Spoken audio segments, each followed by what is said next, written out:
I'm passionate about the industry that we're in. Not just for our way of life, but without farmers there is no food.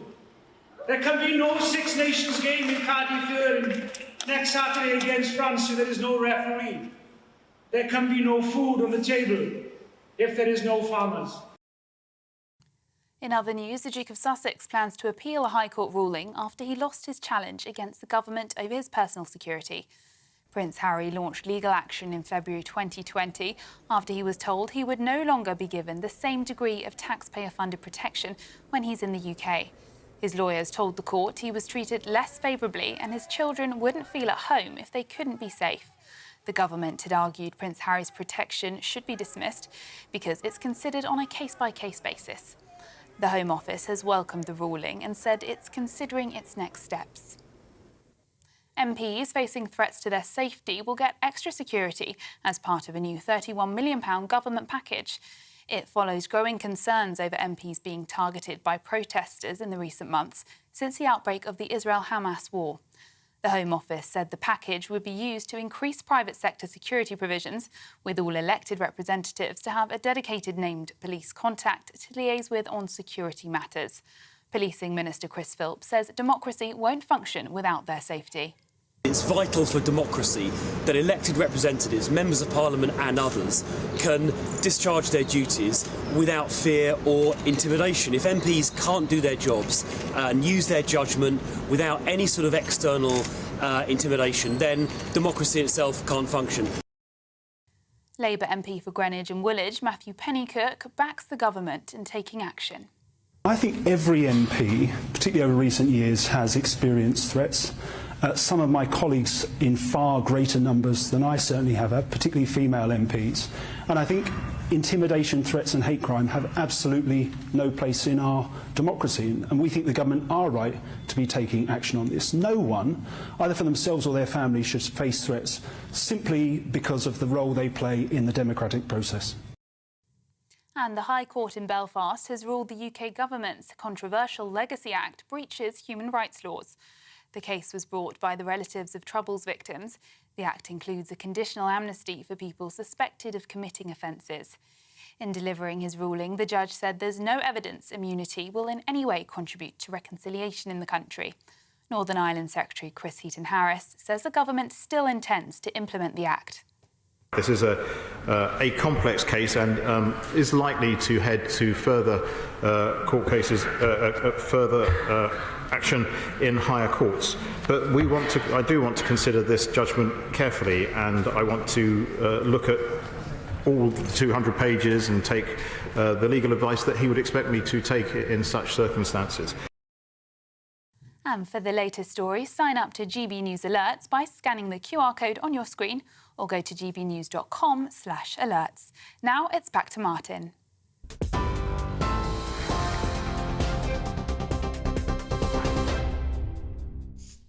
Great, we've got loads to get stuck into, so let's get cracking. And we start with the increased threat to MPs' safety, which has, of course, been triggered by the Israel-Hamas war and the ongoing protests in our streets. And the Home Secretary, James Cleverly, has announced a £31 million package that will be, of course, paid for by you and me, the good old-fashioned British taxpayer.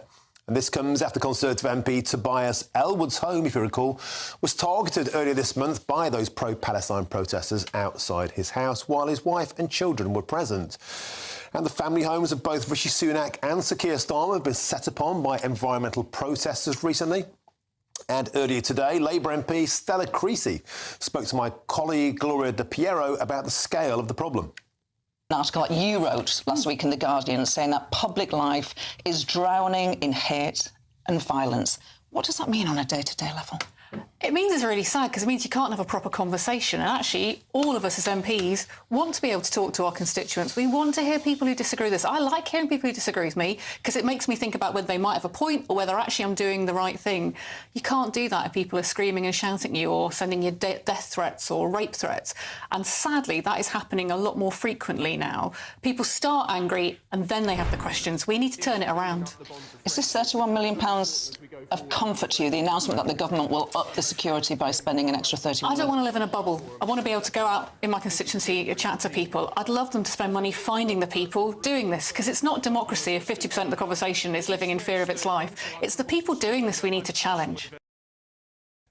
Great point, well made. It's the people doing it we need to challenge. And I'm joined in the studio now by our political correspondent, Catherine Forster, and by the Conservative MP and member of the Home Affairs Select Committee, Tim Loughton. Welcome to you both. Start with you, Catherine. So, £31 million, lots of money, been precipitated mostly by the events of what's happened since October the 7th and the ongoing protests and the mob outside Parliament. MPs increasingly being very, very afraid, but of course this has been paid for by the taxpayer. Is this a fair use of money, or are we treating the symptom and not actually dealing with the cause?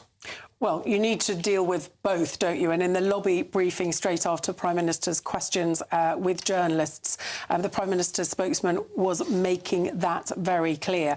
It's not enough just to step up security to try to put a wall of protection around MPs. You've got to deal with the reasons that people are making these threats, becoming increasingly violent and extreme at source. That is very, very difficult, as we've seen, because look where we are now, in a situation where the Speaker, this time last week, chose an amendment, he said, because he was worried about the very real threat to MPs. So the measures that have been announced today, specifically in terms of protecting MPs in their homes, protecting MPs, protecting the Palace of Westminster itself, because one of the organisers of the protest last Wednesday was later turned out that they'd said they wanted so many people to turn up to that demonstration that they had to lock the doors of Parliament. So, yes, a lot of money being spent. We know that 3 female MPs have been given bodyguards. Many of them have panic buttons. Many of them already do have more protection. And many of them have already adapted the way that they do things because, of course, following the murder of Sir David Amess and Joe Cox, constituency surgeries, you know, some people wear stab vests. They have to be very tightly controlled. Some people are doing them on Zoom. But Harriet Harman's suggestion of hybrid working, saying why can't, if MPs are feeling particularly threatened, work from home, contribute to Parliament from home like they did in COVID. The Prime Minister's spokesman at lunchtime saying that the Prime Minister views that suggestion as, quote, appalling, and that they mustn't let these people, these extremists, change the way that MPs are behaving. Great. So if Catherine, stick around. We'll turn now to Tim Loughton. Tim, on this issue, you know, this didn't start on October the 7th, but we've seen a huge increase since October 7th. Those disgusting, shameful scenes last Wednesday we saw from the rivers to the sea being projected onto Elizabeth Tower, the Big Ben Tower, of course, and the mob outside.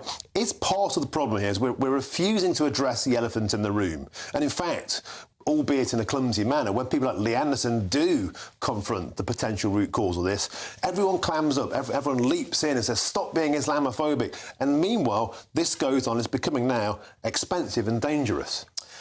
And I think it's a sad time when we've had to come to almost give MPs personal bodyguards. I mean, the absolute tenet of a free democracy is that people are able to say uncomfortable truths unto other people without feeling personally threatened.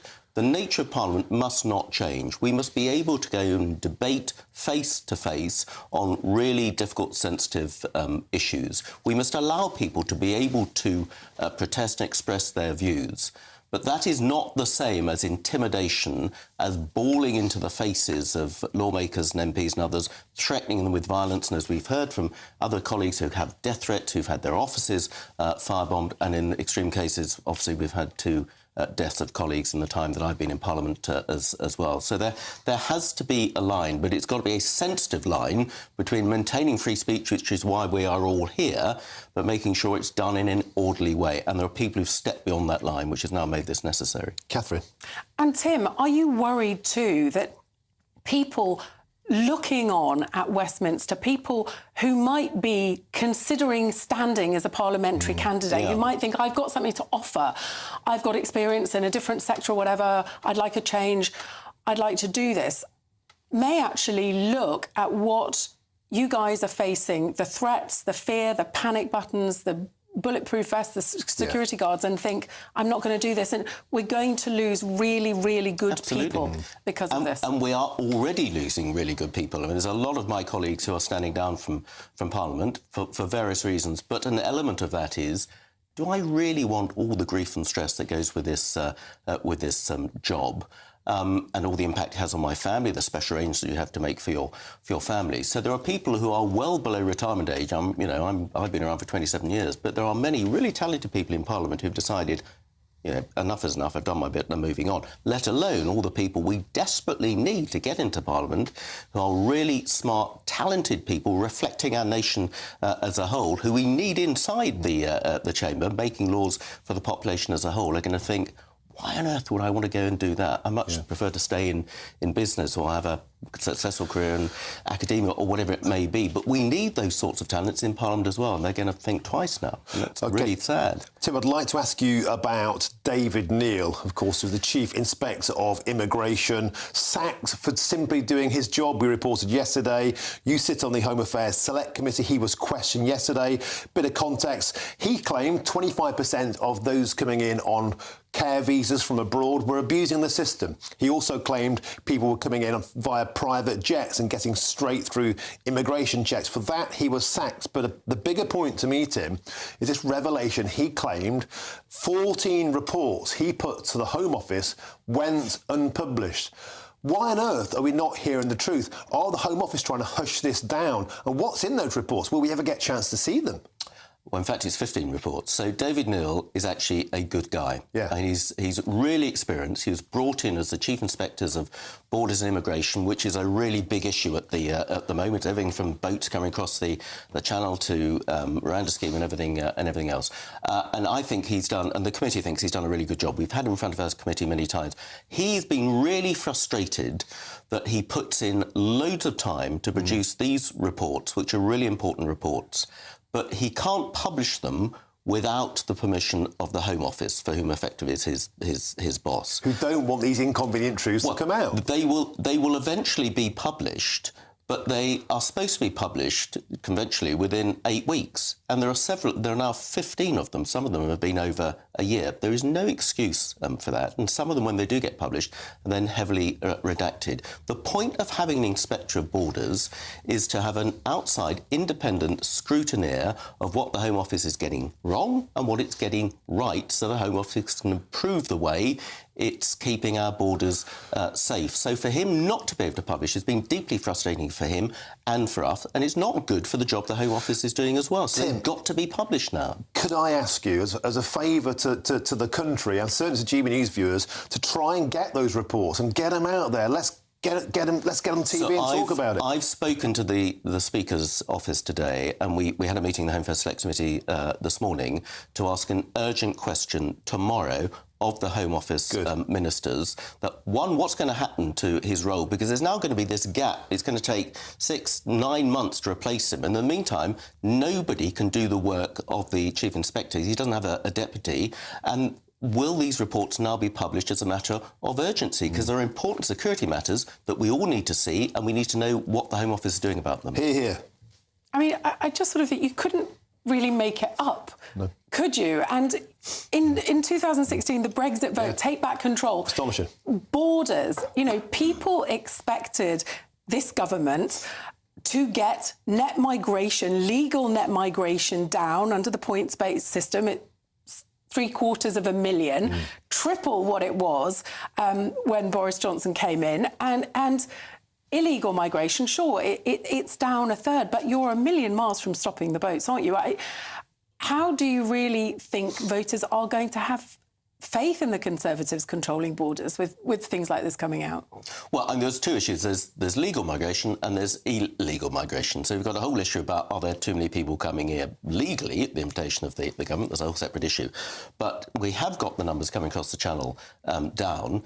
but we've got to get them much further down. The Rwanda scheme is an important part of that. But it's really essential that you have somebody independent working out, is the Home Office doing its job properly? Our border force stopping people, checking people at City Airport, which is the latest report which got him sacked, where he said, hold on a minute, these planes have not been properly checked.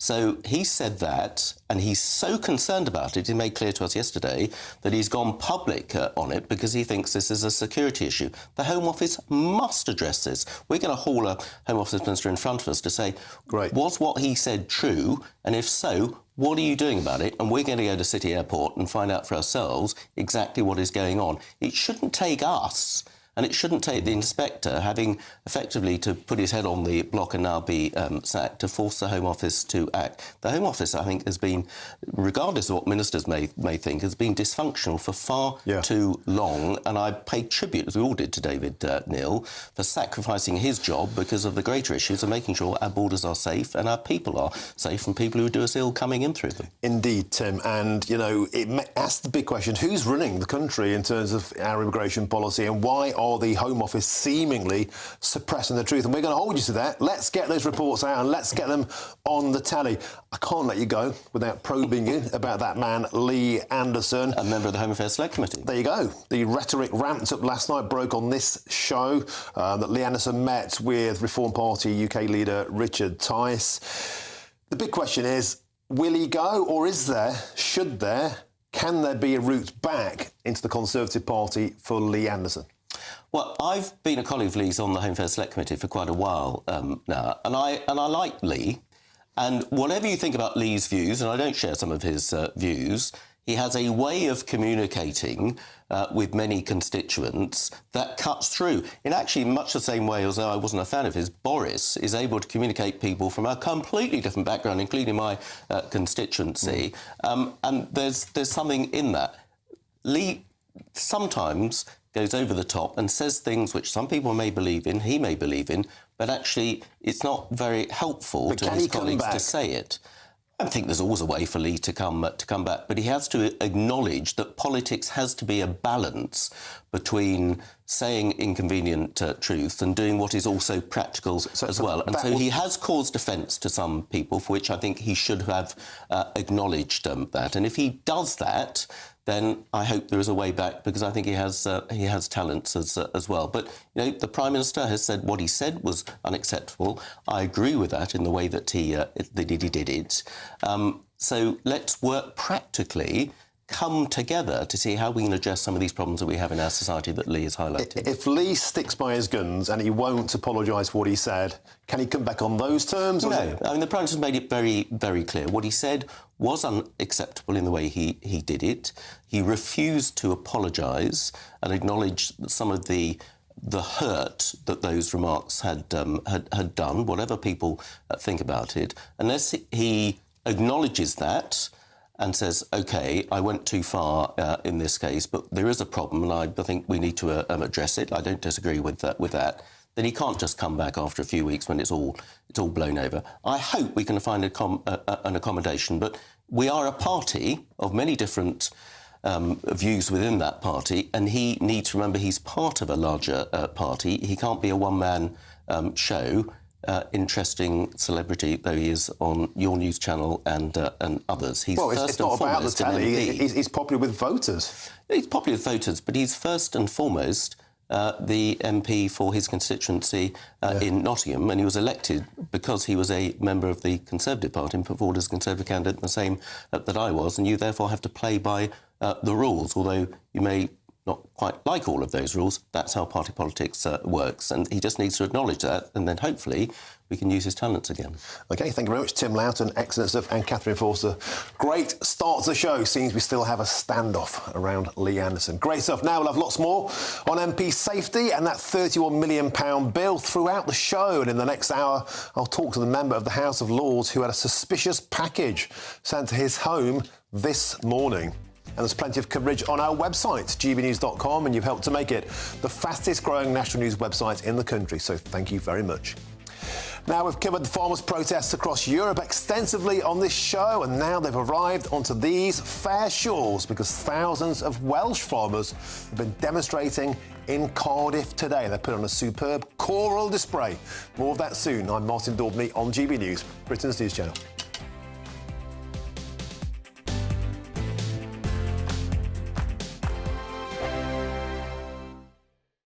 Tired of the usual focus-tested, pre-prepared Westminster runaround? Well, so am I. So you want higher taxes? Is your department to blame for this? Are you rethinking this policy? Every Sunday at 9:30, I'll be sitting down with those in power to get the truth about the issues affecting you. Let's be honest, we've known about the cost pressures of this project for years, not months. That's the Camilla Tominey Show, a politics show with personality. On GB News, the People's Channel, Britain's news channel. Patrick Christie's Tonight. Weekdays from 9 p.m. So a new poll has revealed that Gen Z or Gen Z, I don't know how I'm supposed to say it, and British boys and men are more likely to believe that feminism has done more harm than good when compared with older respondents. So the polling also found that a quarter of UK males aged 16 to 29 believe it's harder to be a man than a woman, with 1 in 5 looking favourably upon controversial influencer Andrew Tate. 37% of them also agree that the phrase toxic masculinity is unhelpful. So, with Gen Z boys increasingly holding this view, has feminism done more harm than good? Let me know your thoughts. Email me, gbviews@gbnews.com, tweet me @gbnews, and make sure you take part in our poll. But I'll bring you those results shortly. Going head-to-head on this tonight are author and commentator Anna May Mangan and YouTuber and social media influencer Pearl Davies. Both of you, thank you very much. Pearl, I'll start with you. Has feminism done more harm than good, especially when it comes to these Gen Z boys? Yes, it has. Feminism really has turned into a bunch of crybaby women that want to complain that we're not given equal opportunity when really women are given more opportunity than men. And so, yeah, I would say feminism is a hate group and it's a bunch of crybaby women. Anna, would you like to come back to that? Crybaby women feminism, apparently. So we've got a right lad with us tonight with Pearl and her opinions, haven't we?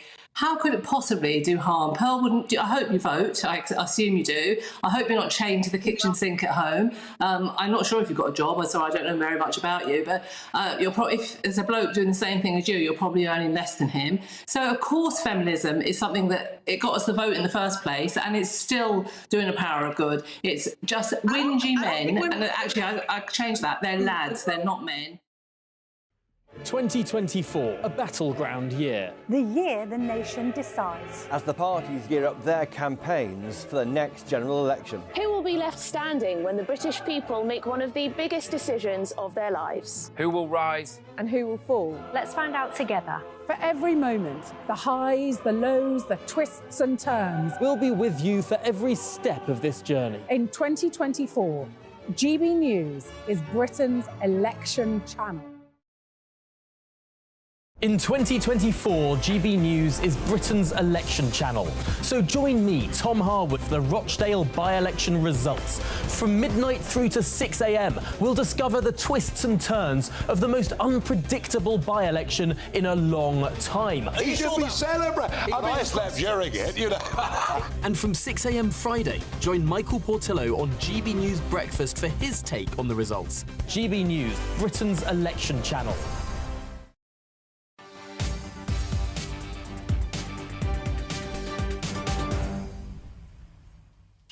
Welcome back. It's 3:27. You're watching or listening to Martin Daubney on GB News.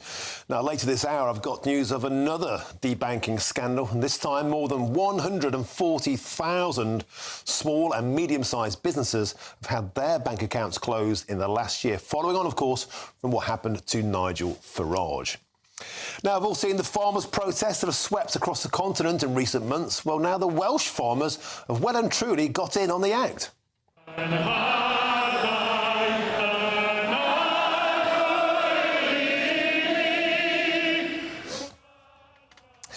stirring stuff, and up to 4,000 sang the Welsh national anthem as they demonstrated outside the Welsh Parliament in Cardiff. And they say plans to change farming subsidies threatens their entire industry. Well, let's cross now to Cardiff and speak to our political correspondent, Olivia Utley. Olivia, magnificent scenes. The French say it with fire, the Welsh said it via a choir.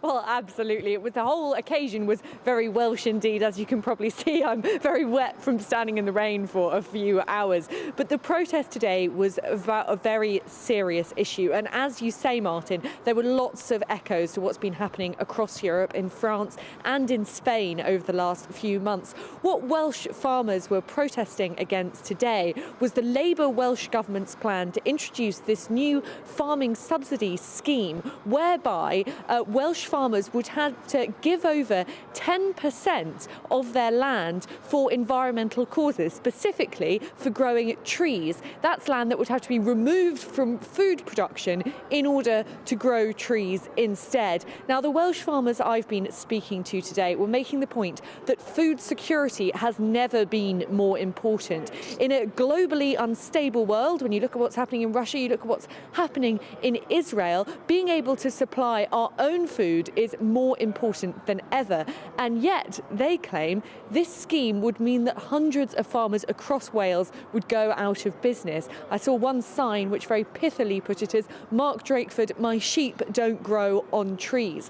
So that was the issue being talked about today, and I can tell you there was real anger with the Labour Welsh government. One of the speakers, Nigel Owen, spoke particularly powerfully. This is what he had to say. It's taken years and years of hard work to achieve that goal, to get in a small holding, a small herd of pedigree Herefords. And I do it because I care, because I'm passionate about the industry that we're in. Not just for our way of life, but without farmers there is no food. There can be no Six Nations game in Cardiff next Saturday against France if there is no referee. There can be no food on the table if there is no farmers. And what we also heard a lot of anger about was net zero. One speaker said that we were all here to achieve the net zero goals set by the government, and there was a huge amount of booing.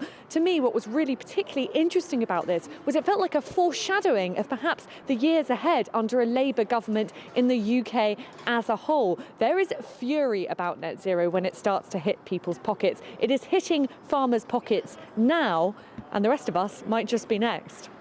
Olivia Utley, excellent report. Thank you very much for joining us on the Welsh Farmers' Protest live from Cardiff. Thank you. Now, there's lots more to come still between now and 4 o'clock, and I've got news of a very damaging defeat, once again, for Prince Harry in the High Court. But first, it's time for your latest news headlines with Sophia Wensler.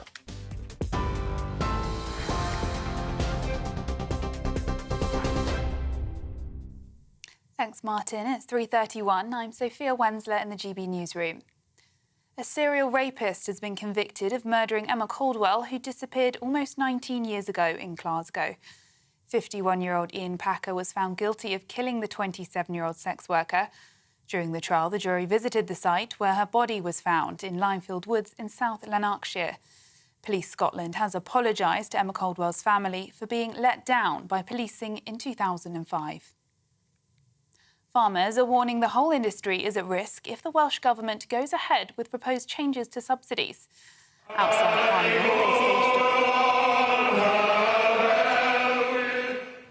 Outside Parliament, they staged a protest against plans which require 20% of agricultural land to be set aside for trees and wildlife habitats. The Labour government insists the changes are necessary to fight climate change, but conceded the plan could still be adjusted at the end of the consultation. Unions warn there'll be thousands of job losses. And the Duke of Sussex plans to appeal a High Court ruling after losing a challenge against the government over his personal security. Prince Harry launched legal action in February 2020 after he was told he would no longer be given the same degree of taxpayer-funded protection when he's in the UK. The Home Office has welcomed the ruling and says it's now considering its next steps. And for the latest stories, sign up to GB News Alerts by scanning the QR code on your screen or go to gbnews.com/alerts.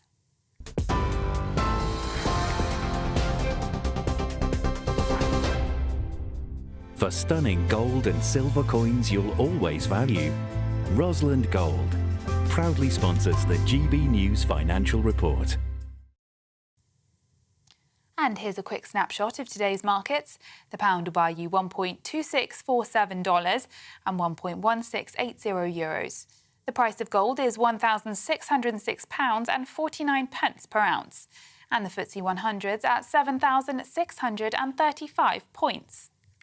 Rosland Gold proudly sponsors the GB News Financial Report.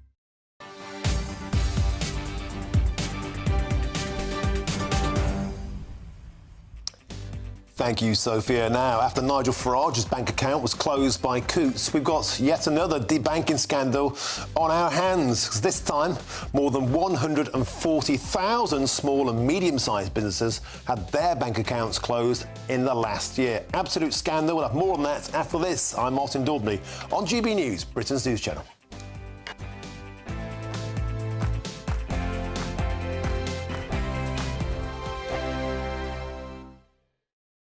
Every Sunday from 11, join Michael Portillo. There will be topical discussion, looking at the week before and the week to come. So kick back and relax at 11 a.m. on Sundays on GB News with me, Michael Portillo. GB News, the People's Channel, Britain's news channel.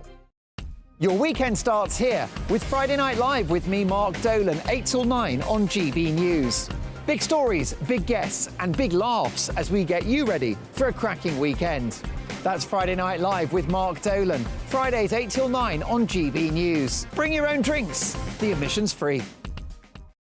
Britain's newsroom, weekday mornings from 9:30. When you listen to Nigel Farage's assessment there, do you feel that maybe this is as good as it was going to get, given that we had the pandemic and it was inevitably always going to be a bit of a mixed bag?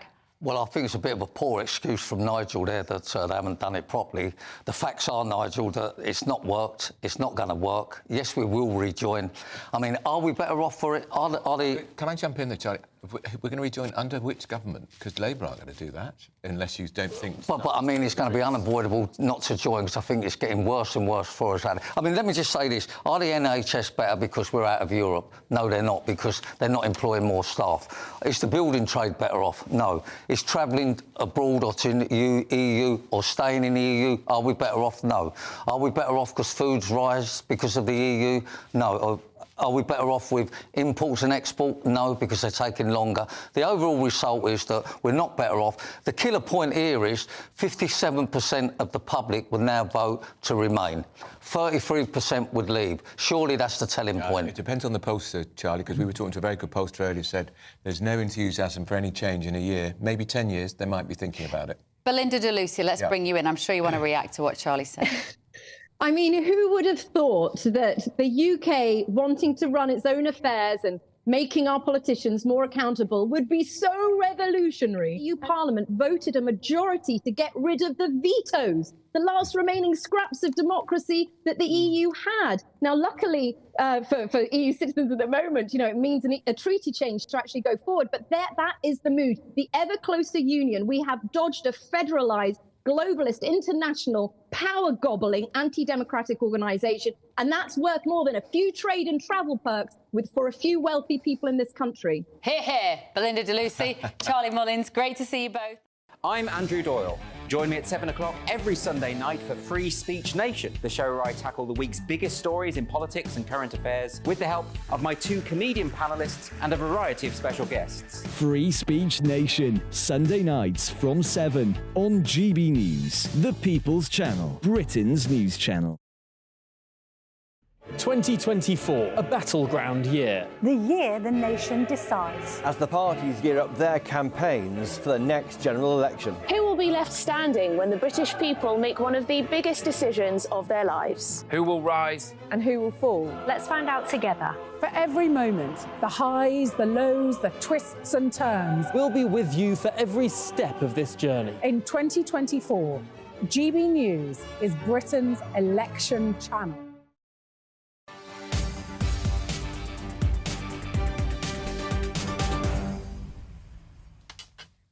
And welcome back to the show. It's 3:38. You're watching or listening to Martin Daubney on GB News. Now, later this hour, I'll have news of a major decision that will affect soldiers who are in Northern Ireland during the Troubles. And guess what? Yes, our old friend, or is it our enemy? Human rights legislation is heavily involved. That's right. Strasbourg has poked its nose in. You will not believe that. Now, MPs have raised concerns over the treatment of small businesses by major banks after figures showed that more than 140,000 accounts were shut down by the lenders over the past year. And joining me now in the studio is our business and economics editor, Liam Halligan, with On the Money.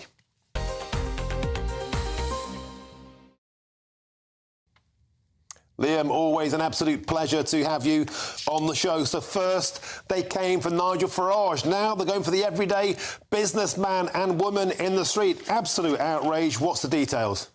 Good to be with you, Martin. Also, as ever, a new word has entered the English lexicon, hasn't it? To be debanked. That's not Cockney rhyming slang. That's when your banking services are removed. And you mentioned our colleague Nigel Farage, and of course, Coutts, the very upmarket bank owned by NatWest, indeed took away Nigel's accounts. He complained about it. He did a freedom of information request. It turned out that Coutts insiders had been putting together dossiers saying that they didn't like the cut of Nigel Farage's political jib and they didn't want him involved with their company. Nigel appealed with attitude, I think we can say, and of course NatWest had to stand aside and the chief executive lost her job. What we're talking about today is slightly different. It's when individual companies, small and medium-sized enterprises, are debanked, their banking services taken away, not so much because they may be seen as politically distasteful to certain bureaucrats working facelessly in our financial services industries, or because they may be what's called a PEP, a politically exposed person, but just because they're too small for the banks to be bothered with, frankly. That's the danger. That's what the Treasury Select Committee, a group of cross-party MPs doing good work who are members of the Parliament who are particularly interested in economic and business issues. I know many of them well. They are investigating this issue of small and medium-sized enterprises being debanked, and they have used their good offices, their power to extract data and call witnesses. And they've come up with these numbers that over the last year, around 3 to 5% of bank accounts of small and medium-sized enterprises have been shut down. Almost 150,000 in a particular year, as you say, Martin, which is a huge amount. And it's just because the banks feel, they wouldn't admit this, that these small businesses aren't worth the candle. But you know what? Small businesses, they account for 2/3 of all jobs in this country. They account for half of the UK economy. They are the lifeblood of many local and regional economies, big employers. They are very, very important to our entrepreneurial business culture and indeed the future of UK economic growth. And have a look at this for a statement from Martin McTague. Martin, your namesake. He is national chair at the Federation of Small Businesses, an extremely well-regarded, long-standing lobby group. There is a power imbalance, says the Federation of Small Businesses, between small firms and their banks. Those who've had their accounts closed without warning, see, we're not making this up, are not just affected financially and operationally, but there's also a reputational and emotional aspect to consider. Banks should not be making decisions lightly or on a hair trigger. Imagine, Martin, that you are running a small or medium-sized enterprise. Imagine you've got 20, 30 odd employees. You've got to make payroll every month. We here in Britain, we are very good at starting small firms. It's what we do. We're not very good at those small firms becoming big firms. And a lot of the reason is because the financial services industry, in my experience, doesn't like funding small firms. It doesn't like dealing with small firms.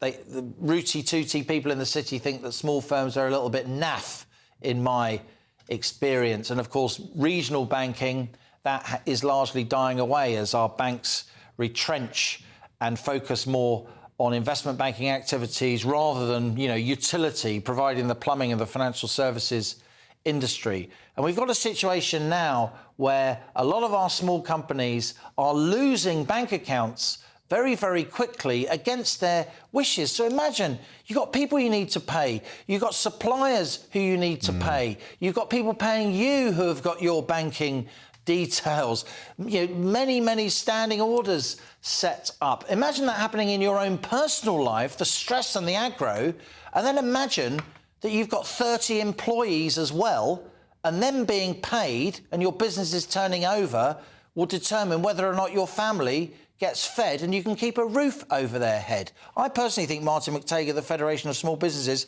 has been incredibly understated when he talks about the emotional aspects to this. I think they're absolutely huge. Yeah, superb. Liam Halligan, thanks again for shining a light on this. Always on the money, eh? And you're a big lad. I wouldn't fancy you turning up at my bank to sort them out. Well done, mate. Always a pleasure. Now, in a few minutes, I'll ask why Emmanuel Macron wants to put NATO troops to go into the Ukraine. Does he want to drag us into a full-scale war? Or is it simply him, once again, having a Napoleon complex? But first, in the GB News series, Innovation Britain, we're looking at the successes of the magnificent British manufacturing around the country.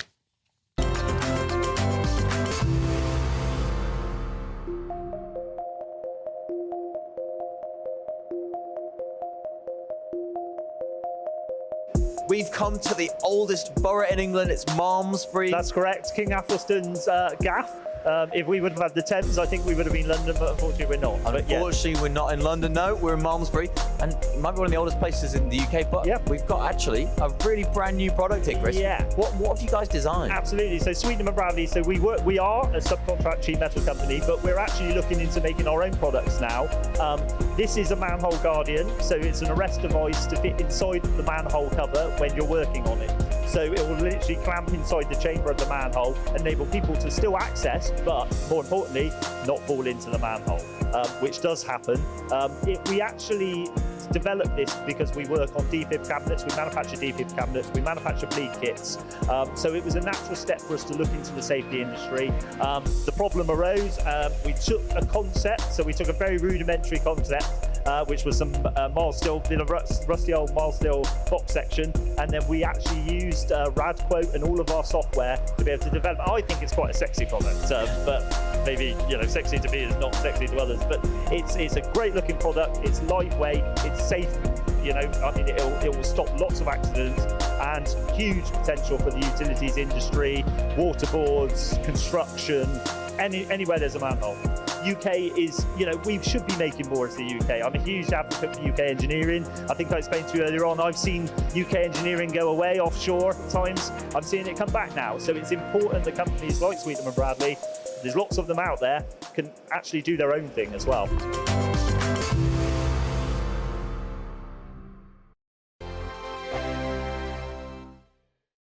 I'm Christopher Hope. And I'm Gloria Di Piero, bringing you PMQ's Live here on GB News. Every Wednesday, we'll bring you live coverage of Prime Minister's questions when Rishi Sunak and Sir Keir Starmer go head-to-head in the House of Commons. We'll be asking our viewers and listeners to submit the questions that they would like to put to the Prime Minister, and we'll put that to our panel of top politicians in our Westminster studio. That's PMQ's Live here on GB News, Britain's election channel.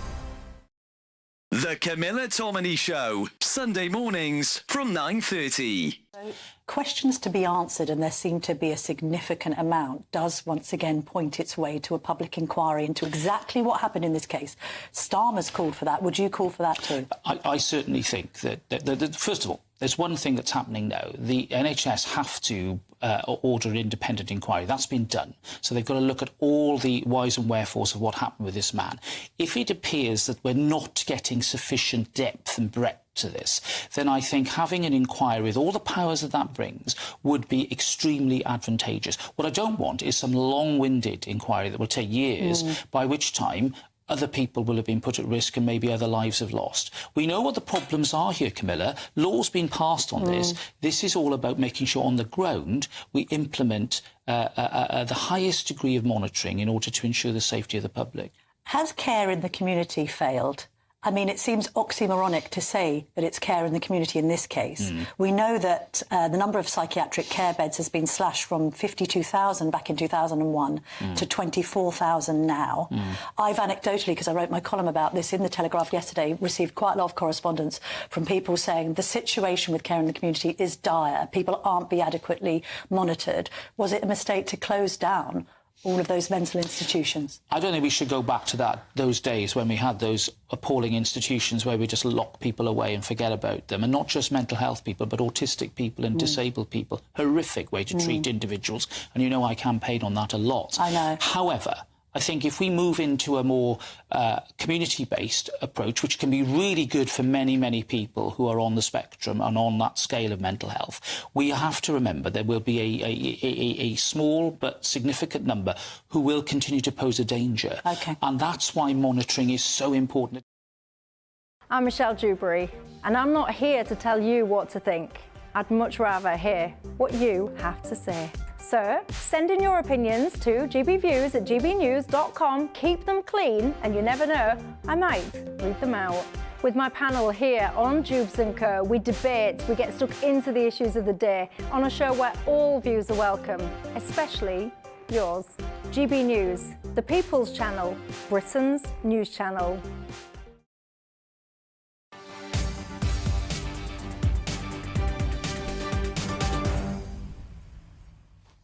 Welcome back. It's 3:49. You're watching or listening to Martin Daubney on GB News. At 4 o'clock, I'll have the latest on Lee Anderson. Could he really defect to reform and start a Red Wall revolution? We'll have some more information on that. The biggest story in politics this week. Now, to big news coming from Northern Ireland today, and British soldiers who served there decades ago at the height of the Troubles could find themselves facing criminal charges. And it's all to do with European human rights law. You couldn't make it up. GB News' Northern Ireland reporter Dougie Beattie is in Belfast. Dougie, we were hoping for a lifeline to be thrown to these veterans, and now Strasbourg's waded in. Yeah, well, Strasbourg has waded in, and what has actually happened is they haven't killed the whole policy around legacy, but what they have done is take out the part where the British government is able to give out immunity as it sees fit. In other words, the immunity for information, that's how the loved ones of people that died in the Troubles that never got to the bottom of. Of course, we're going to find out what happened to those people.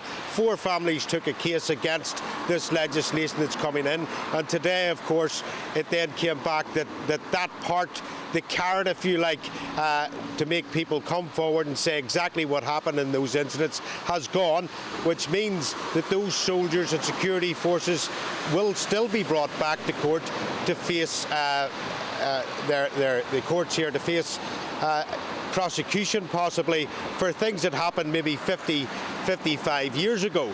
But of course it does flip another interesting side to this, because of course in 1998 every prisoner got out under the Good Friday Agreement, and those that were left, those cases that were left, it was then found that Tony Blair had done a side deal with the IRA, and many of those people are now senior members of Sinn Féin.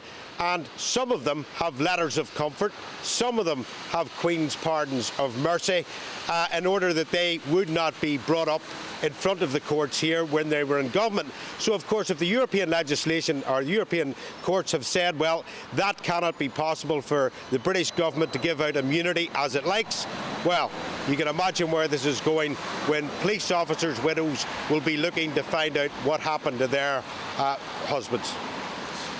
Thank you, Dougie Beattie. Concerning stuff. I thought we'd left the European Union. Thank you very much, mate. Superb as ever. Now, moving on. The UK has rejected French suggestions to send NATO troops to the war in Ukraine, warning that it will be a major escalation in the conflict. Well, obviously. And the French President Emmanuel Macron has said after meeting with foreign leaders in Paris, the troops being deployed was not something that should be ruled out. But this has since been rebuffed by Britain as well as multiple countries in the EU, including Germany. And with the Kremlin warning that any deployment of troops would lead to an all-out war between Russia and NATO, well, I'm asking a simple question now to military historian and defence analyst yesterday, and that is this. Chris Newton, thanks for joining us. Chris, look, Macron doesn't pay its 2% of GDP to NATO anyway. In the old days, this would have been seen as a direct act of war towards Russia. Nobody else wants it. What on earth is Macron playing at? Good afternoon. I think there are potentially a few reasons why he's done this. One reason is that, is simply an off-the-cuff remark that went wrong. Another reason is that Macron is seeking to establish, like he always does, France's position in the international system, and he's trying to project French power, and he thought that this might be a way of doing it. And another reason is that he might be seeking an opportunity with Trump's remarks about NATO and Ukraine, and with Biden effectively leaving a leadership void in the West. Macron might see himself as potentially the man to step into that leadership void. But this has spectacularly backfired, as you say, because pretty much everyone has rejected what he said. OK, I mean, we'll have to leave it there, Chris. We're simply out of time for this hour. It just begs the question, Macron isn't in charge of the European army. He probably would like to be. He'd like to be in charge of the European Union, and he doesn't pay the money into NATO. This just reeks of old-fashioned posturing, a Napoleon complex, you might say. Chris Newton, thank you very much for joining us on the show. OK, now, yesterday we broke the big news that Lee Anderson met Reform UK leader Richard Tice last Sunday. They called it the Holiday Inn Gate. They met at junction 28 on the M1. And now the big question is this. Will Lee Anderson turn his back on the Tories and defect to Reform UK? I have some more information on this. I'll keep it close to my chest for now, but you will find out after this. I'm Martin Daubney on GB News, Britain's news channel.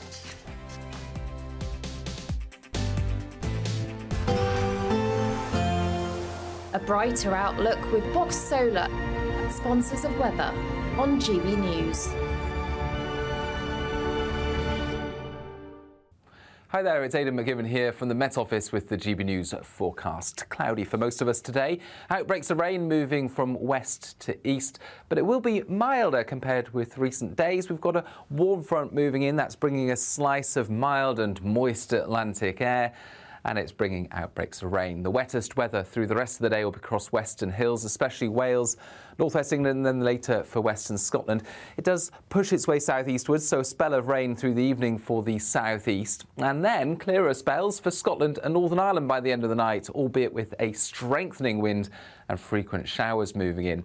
Colder here, but staying mild for England and Wales, and a damp start for much of England and Wales first thing Thursday. The rain does tend to push southeastwards, so it dries up across Wales, the Midlands, and certainly a bright day to come for Scotland and Northern Ireland, albeit with those blustery showers and gales for the north and northwest of Scotland, and feeling cold in that wind, but it stays damp throughout the day across East Anglia and the south of England. 12 Celsius here, 6 or 7 in the far north and northwest. Then the colder air that exists in the northwest on Thursday pushes across the whole of the UK through Friday with a spell of rain, sleet and some significant hill snow for Wales and northern England, as well as later on for Scotland and Northern Ireland. That clears through. Drier conditions for many on Saturday and Sunday, and milder in the south. That warm feeling inside from Boxed Boilers, sponsors of weather on GB News.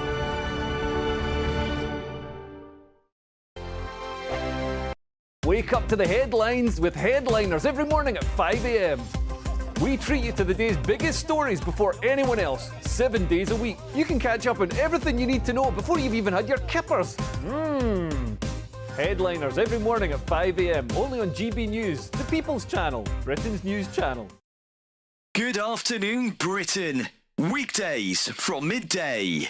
Chris, what is the preferred way in which the police go about their business at the moment? There's these two strands of thinking: evidence-based policing versus bobbies on the beat. It's very, very difficult. The problem that police have got, basically, is that they're too thinly spread, and it's too much is expected of them. There's a long list, isn't it? Every month we hear police need to do more about this, police need to do more about that. And police do their best. They're overwhelmed with bureaucracy. I mean, when I was a young PC, if I took a shoplifter in, then I'd be in and out within an hour. You take a shoplifter in now, and you're doomed for the rest of your shift for 6 or 7 hours dealing with the bureaucracy. Police want to get back in those communities because community policing is really the core of policing. But such are the demands on their time at the moment and the bureaucracy and the fact that they are struggling now to retain experienced officers. People are hemorrhaging out of the police and new recruits coming in haven't got that experience, and there's a good chance they may not stay anyway. So there's all sorts of problems. And for the Home Secretary to glibly say he wants more done, frankly, clearly shows he's got no understanding of the pressure police are under. And of course, the constant criticism that they face across the board. Very rarely do you actually hear of police officers getting praised for acts of bravery or acts of compassion. So there's a problem with morale in the police force and clearly a problem with the Home Secretary who needs to get out there and talk to officers on the front line who frankly are struggling. And last night, of course, was a graphic example. Every Sunday from 11, join Michael Portillo. There will be topical discussion, looking at the week before and the week to come. So kick back and relax at 11 a.m. on Sundays on GB News with me, Michael Portillo. GB News, the People's Channel, Britain's news channel. When the news happens, it happens here. And really important breaking news. Breaking news this morning. On TV, radio and online, the news starts here on Britain's Newsroom. All the biggest stories and the answers that you need from across the UK and beyond. Join Britain's Newsroom from 9:30 on GB News. The People's Channel, Britain's news channel.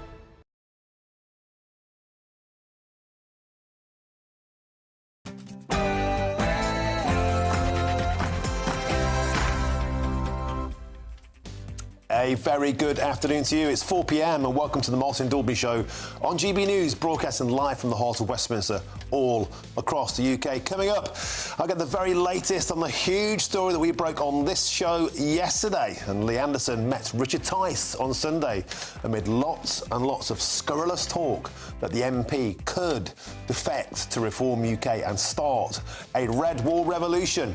Also, there's news of a bad defeat for Prince Harry in the High Court. And we live in an increasingly dangerous world, so I'm asking if we could trust a Labour government to defend us. And that's all coming up in your next hour.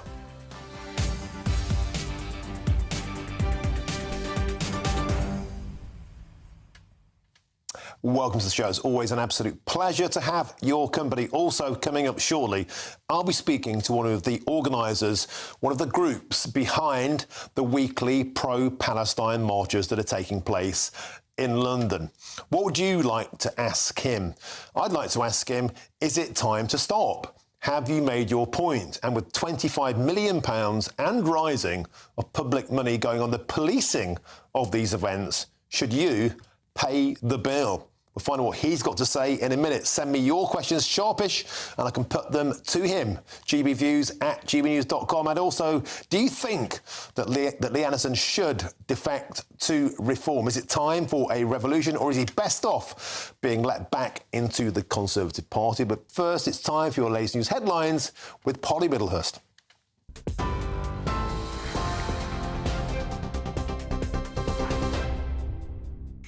Martin, thank you and good afternoon to you. Let's bring you some breaking news just into us from Red Bull Formula One team.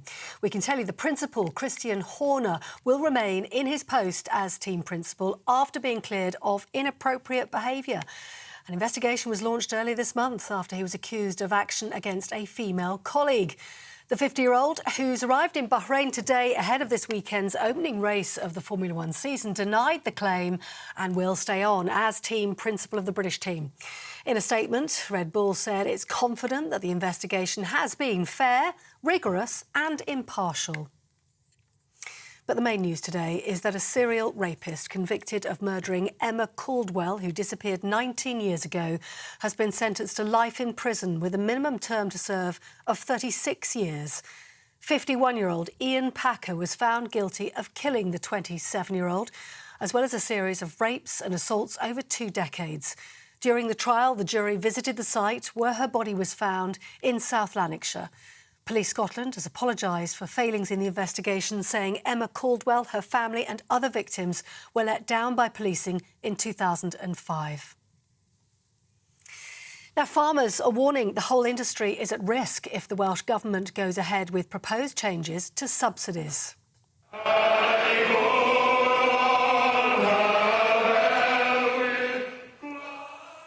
Outside Parliament, they staged a protest against plans which require 20% of agricultural land to be set aside for trees and wildlife habitats. The Labour government insists the changes are necessary to fight climate change, but conceded the plan could still be adjusted at the end of a consultation. Unions, though, are warning there'll be thousands of job losses, and the leader of the Welsh Conservatives, Andrew Davies, told GB News it'll be disastrous for the country. Well, let's not forget, people need food to survive and live on their everyday existence. So we're not talking about an industry here that isn't required to feed the nation. And if we don't have farmers, we don't have food. And by the government's own figures, if this scheme goes ahead unchanged, 5,500 farmers will lose their livelihoods, 125,000 cattle will be lost in Wales, 800,000 sheep, and £200 million worth of economic activity will be lost. So it'll be a devastating impact on rural communities the length and breadth of Wales.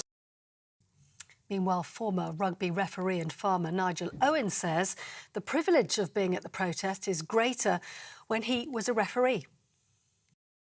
It's taken years and years of hard work to achieve that goal, to get in a small holding, a small herd of pedigree Herefords. And I do it because I care, because I'm passionate about the industry that we're in.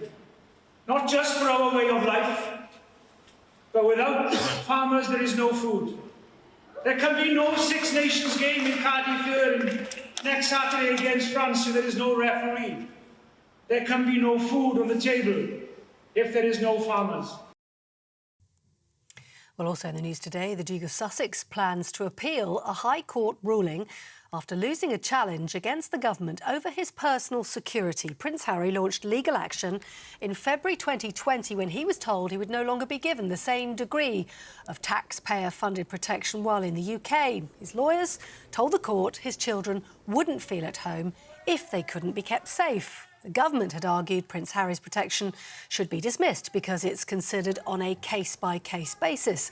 The Home Office has welcomed the ruling and says it's now considering its next steps. MPs facing threats to their safety will get extra security as part of a new £31 million government package. Concerns are growing now about MPs being targeted by protesters since the outbreak of the Israel-Hamas war. The Home Office says the money will be used to increase private sector security provision, and all elected representatives will have a dedicated named police contact to liaise with. Policing Minister Chris Philps says democracy can't function if members aren't safe. It's vital for democracy that elected representatives, members of parliament and others can discharge their duties without fear or intimidation. If MPs can't do their jobs and use their judgment without any sort of external intimidation, then democracy itself can't function. Well, Labour MP Matthew Pennycook supports the move. I think every MP, particularly over recent years, has experienced threats. Some of my colleagues in far greater numbers than I certainly have, particularly female MPs.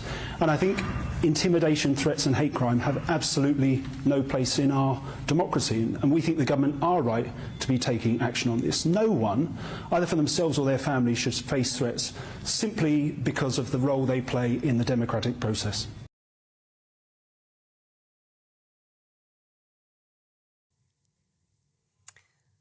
Let me just bring you some breaking news we're receiving from the English Channel. I can tell you a major search is now underway. GB News understands UK and French authorities are searching for victims after 3 are reported to have gone missing. We understand that the bodies of at least 3 suspected migrants are thought to have been pulled from the water after an incident in the Channel this afternoon. That search ongoing, and the French authorities are suggesting there could be more victims in the water. Reports of 4th body has been spotted, sadly, floating in the sea there as bad weather sweeps back into the Channel. We'll try and get you more detail on that, but it does seem that 3 have perished in the English Channel this afternoon. That's the news for now. For greater clarity on those news stories, do scan the QR code on the screen right now or go to gbnews.com/alerts.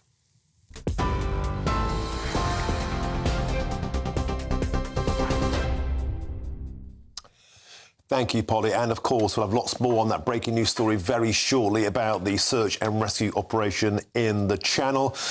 But we start this hour with the story that we broke exclusively on this show yesterday at 5 p.m. And that is that Lee Anderson's meeting with the leader of Reform UK, Richard Tice. The pair met on Sunday amid speculation that Anderson could defect to Reform after he lost the Tory whip last weekend. And of course, that was because he came on this show at 5 o'clock on Friday and made those comments about Sadiq Khan. And Cabinet Office Minister Alex Burgott and Labour MP Stella Creasy, they clashed when they discussed Anderson's comments on GB News this lunchtime. I want to live in Trump's America. I probably think you don't want to either, Alex. We've got a choice to make whether we're going to bring and import that kind of behaviour here or actually when it happens, just say sorry, Lee Anderson, because he can't say sorry. And he said in the article he's not going to apologise.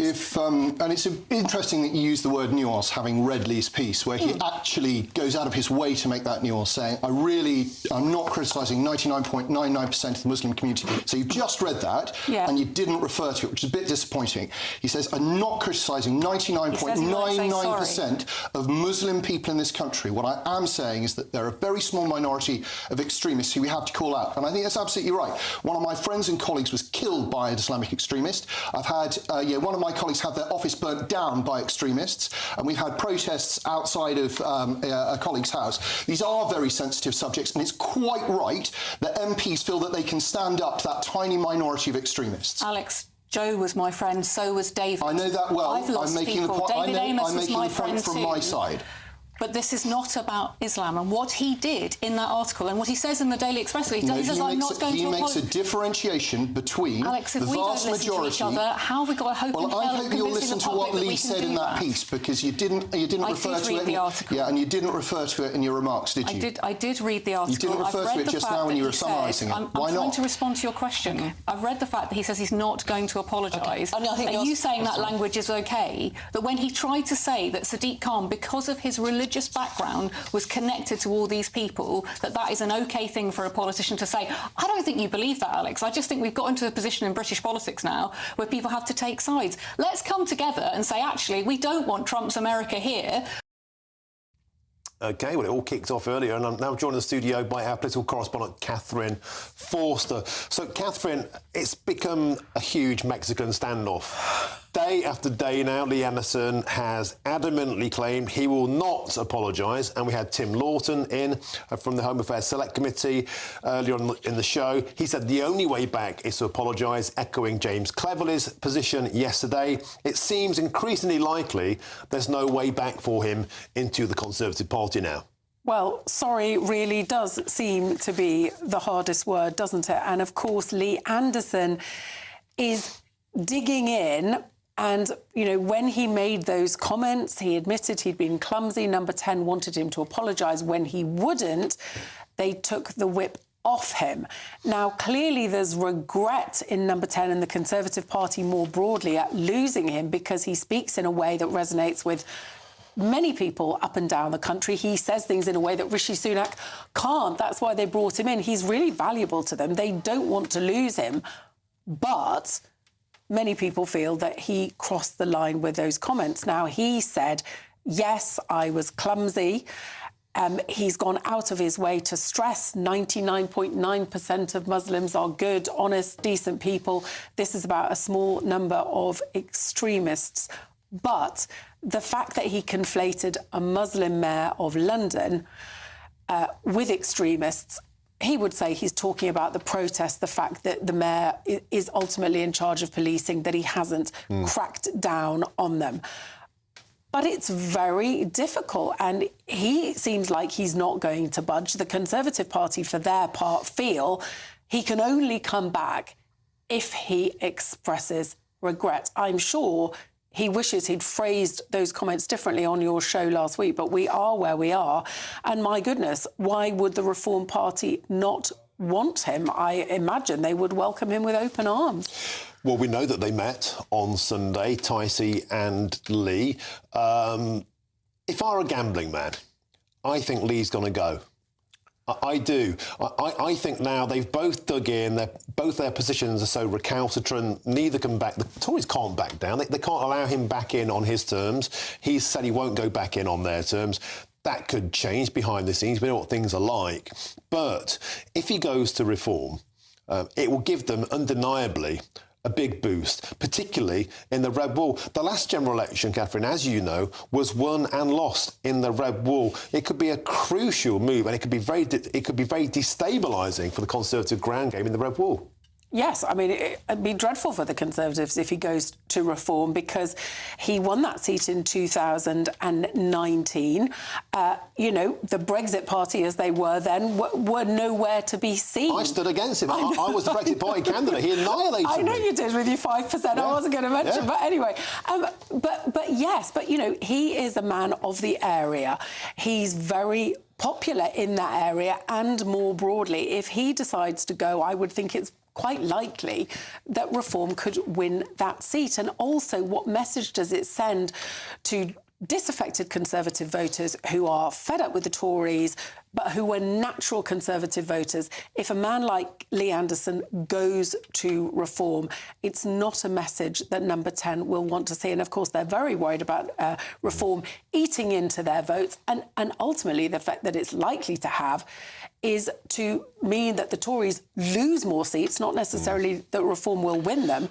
And it's all to Keir Starmer's advantage. Yeah, well, I think this one has got some legs. Thank you very much, Catherine Forster, but we have to move on because we get some news now on that breaking story that we broke just a few minutes ago, and there are reports that the bodies of at least 3 suspected migrants are believed to have been pulled from the water after an incident in the middle of the English Channel this afternoon. And joining me now for more details on this story is our Home and Security Editor, Mark White. Mark, another tragedy in the Channel. Do we know any more details?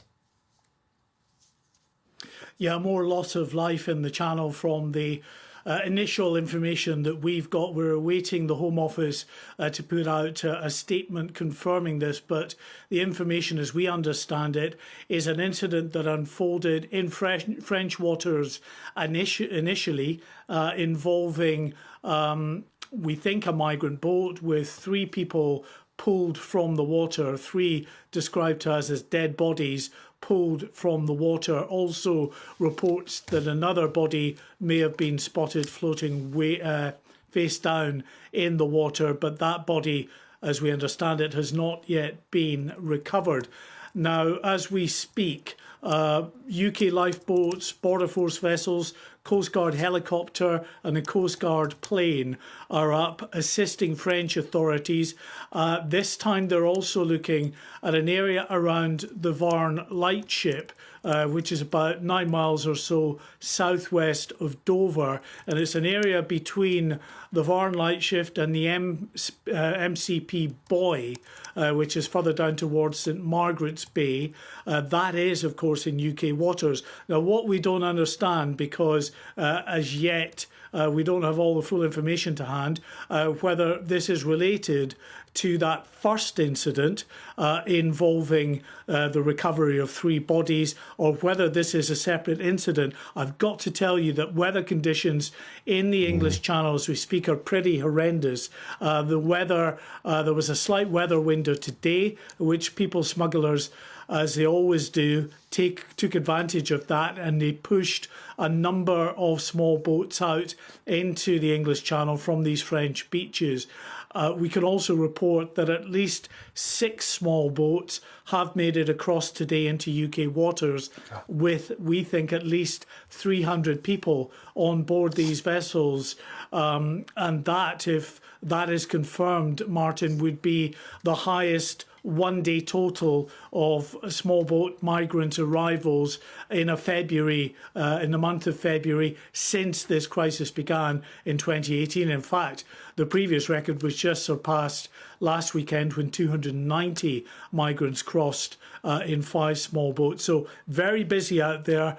Really treacherous weather conditions with high winds and waves now. Our Kent producer filmed as the Dungeness lifeboat carrying about 40 migrants arrived into Dover Harbour just within the last hour, battling through those waves and winds as they tried to get to Dover Harbour. So not pleasant conditions at all out there, very dangerous, and now we're looking at more in the way of deaths in the English Channel.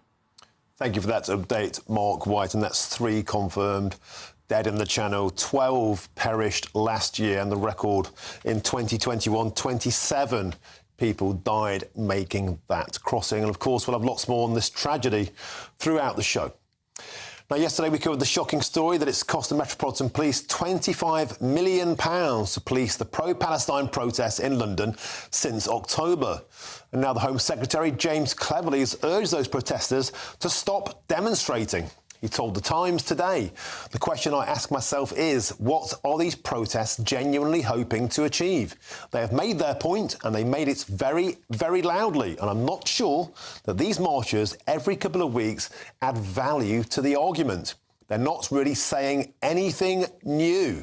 So, will these protests stop? Well, let's ask now Arthur West from the Scottish Friends of Palestine, who joins us on the show. Arthur, welcome to the show. Thanks for joining us. James Cleverly has said you've made your point. It's time to stop. Are you going to listen to him?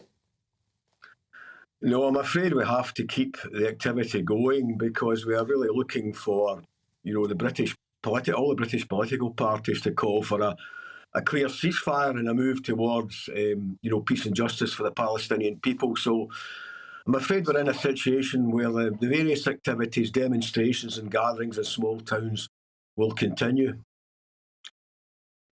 OK, and what about this notion of what happened last Wednesday from the rivers to the sea, projected onto Big Ben in Parliament Square? I was there. The police were standing by idly. They weren't arresting anybody in full-face balaclavas. That image was beamed around the world. A lot of people find that extremely offensive. They think it's shorthand for genocide. Do you think these kinds of tactics, Arthur, are actually winning hearts and minds or just dividing the nation? No, I mean, certainly the evidence I've got, I mean, I can speak for myself and other people, certainly when I'm doing public work, and I actually don't really particularly work in the cities, but that people are really, very shocked by what the Israeli government and the military are doing. And really, I think because of some of the personal stories, to give the media credit, some of the personal stories that the media have put over about whole families being wiped out, I think people are generally, not everybody, but people, in my experience, are generally supportive of the protests and the activities. Yeah, I'm sure people that you talk to might be, but meanwhile, on the streets of London, we've seen a huge anti-Semitic boom. Do you think these messages being projected like this are helping? I mean, they are dividing communities. Well, I don't really think they are dividing communities. I mean, I think. The situation, I mean, we've got to concentrate on the situation. This is an absolute humanitarian disaster. I mean, 30,000 people have been killed, children, aid workers, journalists. I mean, it's an absolutely tragic situation. And that's why, across society, people are protesting, but not just protesting. There's silent vigils. Faith communities, are involved, and politicians. It's beyond politics. Sometimes you just got to take a humanitarian view of a situation and say, right, I'm going to stand up for what's decent and humanitarian. And too many of them are not really prepared to do that. With some notable exceptions. Arthur, these protests began the next weekend after the Hamas invasion of Israel. A lot of people think these marchers support Hamas. I mean, are you clear? In your mind, are Hamas terrorists? Nothing could be further from the truth. You know, well, Hamas people in aren't the terrorists. demonstrations don't support Hamas. You know, they don't support Hamas. But I mean, as a United Nations General Secretary said, you know, Hamas didn't come out of a vacuum, and things just didn't start on October the 7th. There's a context and a very sad history to this. But, you know, nobody in these demonstrations, you know, supports violence, particularly political violence that kills people. The demonstrations are about a call for peace. And we're living there in have been lots of arrests.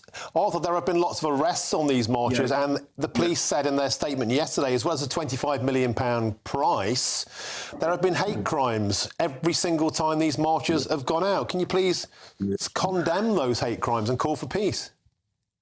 Yeah, I'm calling for peace. You know, and you know, I think you know there's been a lot of marches. I mean, I think one of the people from Palestine Solidarity Campaign, there's probably been about 900 protests, yes, and there's been arrests, but compared to, for instance, arrests that could happen at that number of football matches or a big music festival, so it's kind of got to be seen in context. I mean, I'm not supporting. I mean, people, you know, should behave, and most people do behave peacefully, and you know, that's the situation. You know, I mean, certainly I can speak about my experience. You know, people conduct themselves peacefully. People want to see. I mean, there's a lot of people really upset. You know, not just political activists, but the public are really upset by what they're seeing. You know, people being killed, whole families being wiped out, and it's no wonder that there's protests and other activities.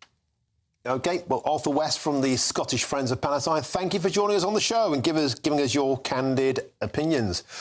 Please get in touch, viewers out there. What do you make of that? He thinks that these should be allowed to go, and we do, of course, live in a free and open democracy, but are they going too far? GBviews at gbnews.com. Now, moving on. It's been yet another bad day for Prince Harry. He's lost his High Court challenge against the Home Office over the level of security he gets when he visits the UK. Boo-hoo. I'm Martin Daubney on GB News, Britain's news channel.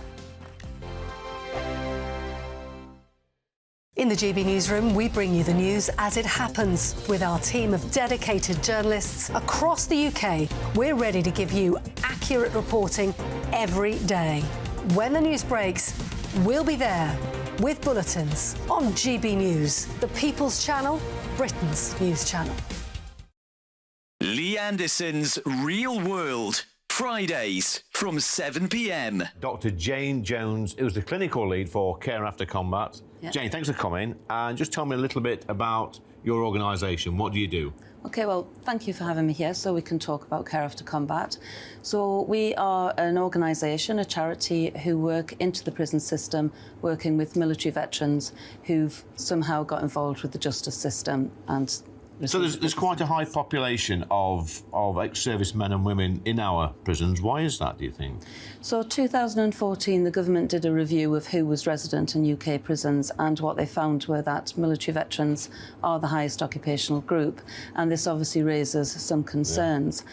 So the government wanted to do something about that, and so they supported Care After Combat initially just as a scoping exercise, really, to see if there was any way we could help these men and women actually, you know, understand the problems that led to offending behaviour and go on to lead successful lives. So what sort of offending behaviour are we talking typically for people that's in prison that's actually served in our armed forces?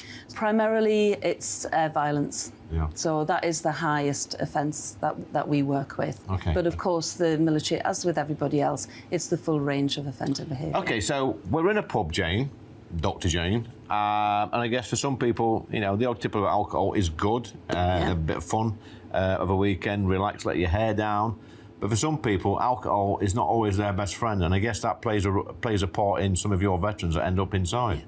Absolutely. So, speaking from my own experience, a good 2/3 of the people I work with have some kind of mental health problem or mental health difficulty, struggling to either adapt into civilian life or with some of the traumas they've experienced during service. People might self-medicate with alcohol to manage some of those thoughts and feelings. Your weekend starts here with Friday Night Live with me, Mark Dolan, 8 till 9 on GB News. Big stories, big guests and big laughs as we get you ready for a cracking weekend. That's Friday Night Live with Mark Dolan. Fridays 8 till 9 on GB News. Bring your own drinks. The admission's free. Have a great Saturday night with me, Leo Curse, on the Saturday Night Showdown. It's a crazy world out there, so come and make fun of it with me, my panel of comedians, and a couple of people who actually know what they're talking about. This Saturday Night Showdown is your front row ticket to the clown show every Saturday, only on GB News, the People's Channel, Britain's news channel.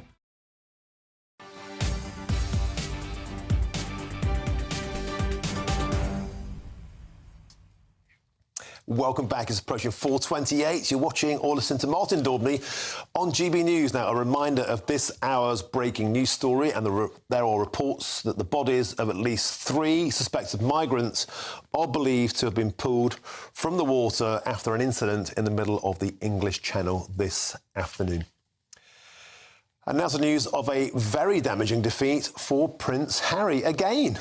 And he's lost his High Court challenge against the Home Office over that decision to change the level of his personal security when he visits the UK. However, Harry, being Harry, is going to try to appeal the ruling once again. To pick over this now, I'm joined in our studio in Westminster by our royal correspondent, Cameron Walker. Cameron, welcome to the studio. Always a pleasure. Another court appearance and the defeat for Harry. Yeah, it's certainly a bit of a bitter blow for Prince Harry, let's say. So when he stood back as a working member of the royal family, a Home Office committee decided that Prince Harry is no longer entitled to taxpayer-funded police, the same level of taxpayer-funded police protection when he is in the UK. Prince Harry then decided to sue said committee for various reasons. I suppose the main one was he alleged that members of the royal household who he had disagreements with were part of that committee making the decision to take away his security. In other words, a kind of punishment for Megxit, as it were. The judge this morning disagreed with that assessment and said that the Home Office's decision, or the RAVEC's decision, was not irrational, not unlawful, and was not procedurally unfair. Prince Harry is now appealing that ruling, which will happen at a later date. His lawyer says that the Duke is not asking for preferential treatment, but for fair and lawful application of the rules of the Home Office. And Cameron, one fascinating story within this was that near catastrophic car chase, as Harry's team call it, that happened, the paparazzi in New York. And Cameron, this falls into one of those recollections that may vary moments. Yeah, this was very deep within the judge's ruling today. So if you remember back in May 2023, Prince Harry's spokesperson put out a statement saying they were involved in a near catastrophic car chase in New York. At the time, Mayor Adams of New York City and an NYPD spokesperson both disputed that claim by Prince Harry's spokesperson. But today, in black and white in court documents, an NYPD senior official, the chief of intelligence no less, said the investigation found about this so-called car chase that there was reckless disregard of vehicle and traffic laws, persistently dangerous and unacceptable behaviour on the part of the paparazzi, and there was sufficient evidence to arrest 2 individuals for reckless endangerment. But the key moment is no formal charges have been brought against anyone. My point is that it was made out to be like something out of Grand Theft Auto. Yeah. In actual fact, a few red lights seem to have been jumped. Yeah, in a gridlocked New York City. So that's kind of the allegation. But then it's like 2 separate NYPD officials are saying separate things about this alleged car chase that happened in a gridlocked New York City. I think this is another case, as you said, Martin, of recollections may vary on behalf of this, of Harry and Meghan. Because of Cameron, and now quickly on Prince William. A lot of people getting in touch, GB News, very concerned about him pulling out of his appointment dramatically at the last minute yesterday, and they're starting to say, is it because there's an issue around Princess? It was incredibly last minute. Kensington Palace assures us that the Princess is still doing well, but what they didn't do was rule out the reason Prince William for not being there was to do with Princess Catherine. They are refusing to go into any further details. If we get more information, of course, we'll keep you updated. Excellent stuff. Cameron Walker, as always, excellent. Thank you. Now, there's lots more still to come between now and 6 o'clock, and I'll ask why Emmanuel Macron, the pint-sized Napoleon, wants NATO troops to go into the Ukraine. Does he really want to drag us into a full-scale war with Russia, or what? What's he playing at? But first, here's your latest news headlines with Polly Middlehurst.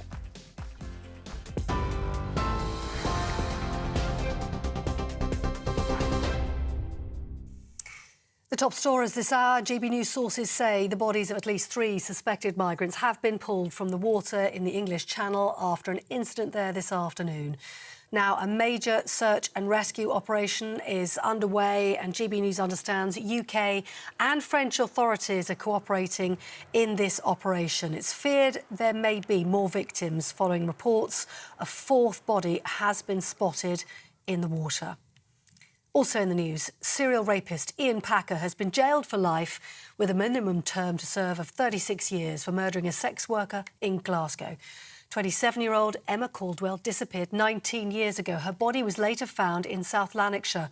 51-year-old Packer, who targeted the red light district, was also found guilty of a series of rapes and assaults over 2 decades.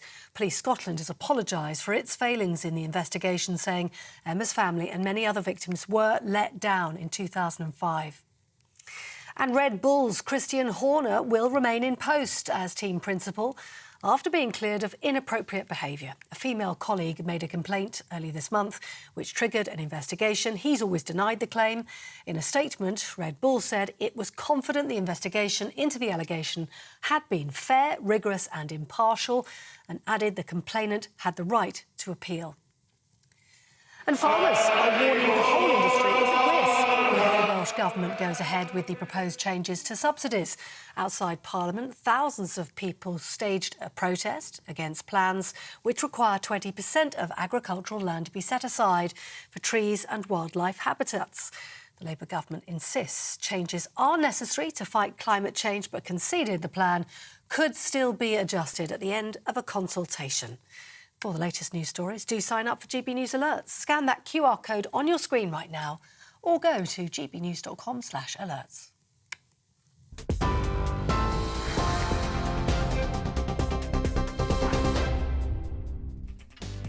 Thank you, Polly. Now, the threats faced by politicians on a daily basis have got so bad that the government is now spending £31 million of taxpayers' money on beefing up security for MPs. I'll be discussing that next. I'm Martin Daubney on GB News, Britain's news channel. Tired of the usual focus-tested, pre-prepared Westminster runaround? Well, so am I. So you want higher taxes? Is your department to blame for this? Are you rethinking this policy? Every Sunday at 9:30, I'll be sitting down with those in power to get the truth about the issues affecting you. Let's be honest, we've known about the cost pressures of this project for years, not months. That's the Camilla Tominey Show, a politics show with personality. On GB News, the People's Channel, Britain's news channel. GB News Breakfast. Every day from 6 a.m. Claire, you want to talk by cars growing by a couple of centimetres a year? Yeah, well, 1 centimetre every 2 years. Okay. It's unrelenting because the people are so fixated on the big SUVs.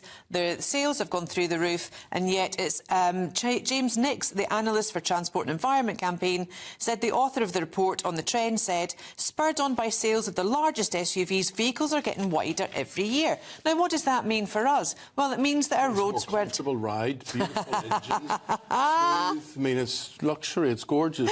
Well, as I know, I used to have 2, but I don't... You used to have 2 SUVs? Well, 1 SUV at a time, but I had 2 brands of them. But I'd no longer drive in London now because I just don't see the point, because of the ULEZ, because of the, you know, you can run down a thing and get fined. Parking spaces, whatever. Yeah, the growth in car size also causes issues for their drivers. The report found that largely luxury SUVs, which are about 2 metres wide, no longer fit in off-street parking. That's true. They also leave too little space for passengers to get in and out of the vehicles in typical off-street spaces, and they're about 2.4 metres wide, the report found. And I'll tell you, I was stuck in a bus last night trying to get home, and the buses couldn't move because the streets were too crammed with all of these massive cars either side. Chelsea tractors. And it was gridlocked. Yeah, but maybe they're not the problem, maybe the buses are the problem. The buses take people to their place of work and get I'd them like home. to know when, because when I go through London, all I see is empty buses. Oh, you're lucky. Every time I'm on one, they're full. Well, they're obviously only full at rush hour. You see, the thing is, property developers, when they do high-rise car parks or, you know, they build a multiplex cinema and there's a car park attached to it, that's not my fault that I can't fit into their space. It's their fault. So well, it's all driven by money, isn't it? The more spaces that they have, exactly. the more people they can get. I'm Michelle Dewberry, and I'm not here to tell you what to think. I'd much rather hear what you have to say. So send in your opinions to gbviews@gbnews.com. Keep them clean, and you never know, I might read them out. With my panel here on Jubes & Co, we debate, we get stuck into the issues of the day on a show where all views are welcome, especially yours. GB News, the People's Channel, Britain's news channel. In 2024, GB News is Britain's election channel. So join me, Tom Harwood, for the Rochdale by-election results. From midnight through to 6 a.m, we'll discover the twists and turns of the most unpredictable by-election in a long time. He should be celebrating. I mean, I slept during it, you know. And from 6 a.m. Friday, join Michael Portillo on GB News Breakfast for his take on the results. GB News, Britain's election channel.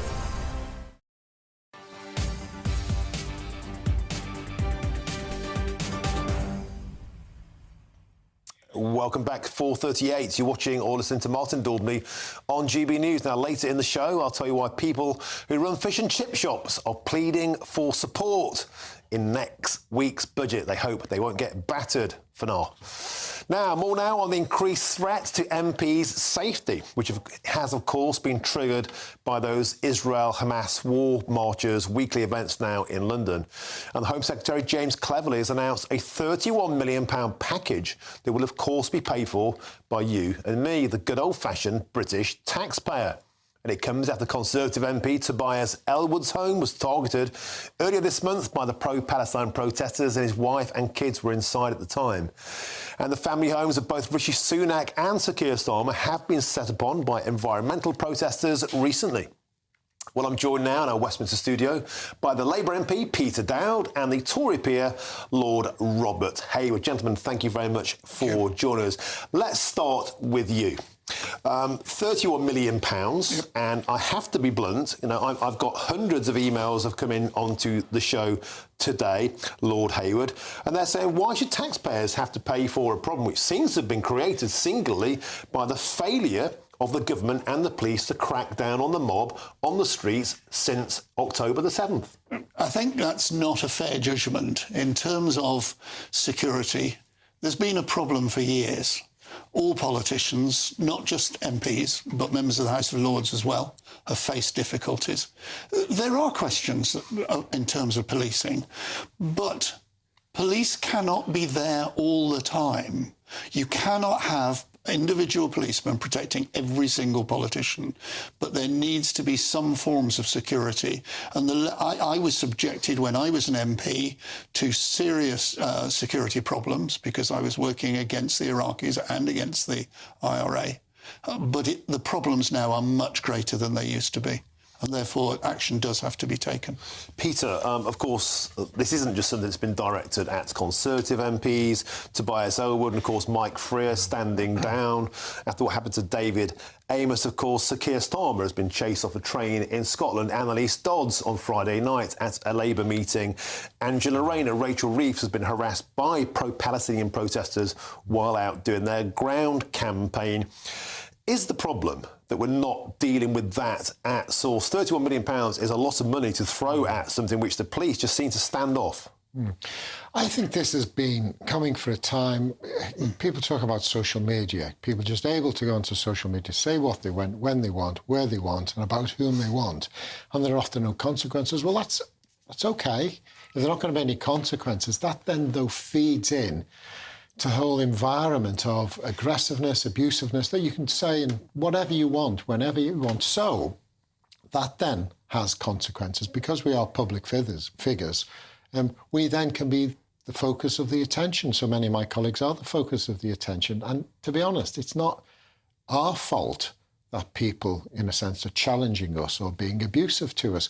So there's a responsibility, for me as a taxpayer, to say, if I wasn't an MP, would I want our MPs to be protected, or our politicians or members of the House of Lords, whoever, to be public figures to be protected? And I would say, Well, yes, I do. It's not their fault. But the frustration people have is that yesterday the story was there are no-go zones in London and Britain. Everyone was outraged that that was even tabled as a motion.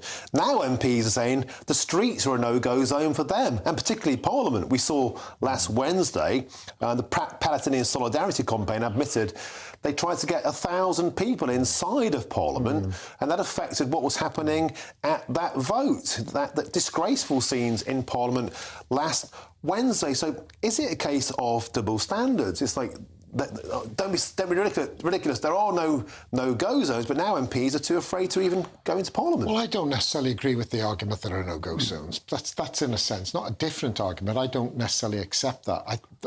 I have a phrase like lots of people do. We are where we are. We have to deal with what we've got. Now, if things, so to speak, calm down in due course, there'll be a review of security for members of Parliament. It is always a review as part of a security risk assessment. It happens all the time. Goes up, goes down. We have that now, don't we? You sometimes see, threat level at this, threat level at that, and it goes down or moves up depending on the circumstances. Lord Hayward, let me turn to you. So James Cleverly has been very Queensberry rules. He's saying, I think it's time to stop these marches now. You've made your point. They're not going to listen to that. They banned these marches in France. They banned them in Germany. Surely we could save millions of pounds by doing the same here. I think that's a different issue and it's a different approach. We are British. We handle demonstrations in a way. In France... But we're not handling them. In France, they turn water cannon on nurses. Now, nobody in Britain would accept that. What we're talking about here is an approach to demonstrations which is British, and James Cleverly's made his comments. The security for politicians is something, to be honest, none of us want. We would love to be able to go about our daily work in our constituencies, in other parts of the country, unharassed. It's just that because certain things are now happening, the temperature has risen, the Home Secretary and the police are taking sensible decisions. And as Peter said, if the temperature goes down somewhat, then you'll review it and you'll take away some of those security costs. We would love that to be the case. But is being British about it working? I mean, for example, Lee Anderson, he made his comments about the situation in London. Now, you may disagree with his methodology. It's like a note tied to a house brick, right? Sometimes the way he talks. But we seem to have stuck our head in the sands about the issue of Islamism and extremism on our streets. That seems to be behind some of the mindset of these marches, and yet when it's raised, we scream about Islamophobia and we don't deal with the issue. You use the term "we" in several ways there, and I think it's different. No, it's different groups who are reacting in different ways. And there is no question in my mind that the police do have some questions to answer about why they have not dealt with certain things. But equally, the demonstrators have questions to answer. You said about the shining of from the river to the sea on Big Ben. You have to ask, why are demonstrations starting each time they do close to a synagogue, the pro-Palestinian? So everybody's got questions to answer, and the right approach is to tackle them slowly, sensibly and calmly. And if people don't respond in that way, then action needs to be taken against them. But unfortunately, there are certain minorities within society who will take action regardless, and that's what we're trying to address in terms of security here. Peter, do you think that this British, this soft-soaping route... I know we're talking now about the protests and not about MP security, but the two go hand in glove. I mean, this £31 million has been put forward now in, I would argue, in direct response to the increased tension on the streets caused by the marches since October the 7th. Surely we need to clamp down a bit harder. Would Labour, if you're in power, just stand by and watch these things happen week after week after week, or is it time to draw a line in the sand now? Look, let me put it like this, is that there are already security measures in place for MP, depending upon what the threat is. There, in a sense, there always have been. Since I became a Member of Parliament, you get security checks, the police come regularly to your constituency office, so they're already in place. And I just repeat, sometimes those security measures peak up and sometimes they go down. The other aspect to it is that people who might have may just react to sets of circumstances, and that happens all the time. What we're seeing now, it just seems to be more public. It seems to be more out there. But lots of the security measures that go on are pretty, let me say, silent. Let me put it like that. All right, we'll have to leave it there, gentlemen. Thank you very much for joining us. Peter Dowd, Labour MP, and Tory peer Lord Robert Hayward. Thank you very much for joining us in the studio. A spectacular pair of ties you've got in there, gentlemen. Thanks for coming in. Now, RAF Air Cadets have told members to stop using the word marksman. You've guessed it, as part of a gender-neutral rebrand. What on earth is happening to our armed forces? Putin must be quaking in his boots. I'm Martin Daubney on GB News, Britain's news channel.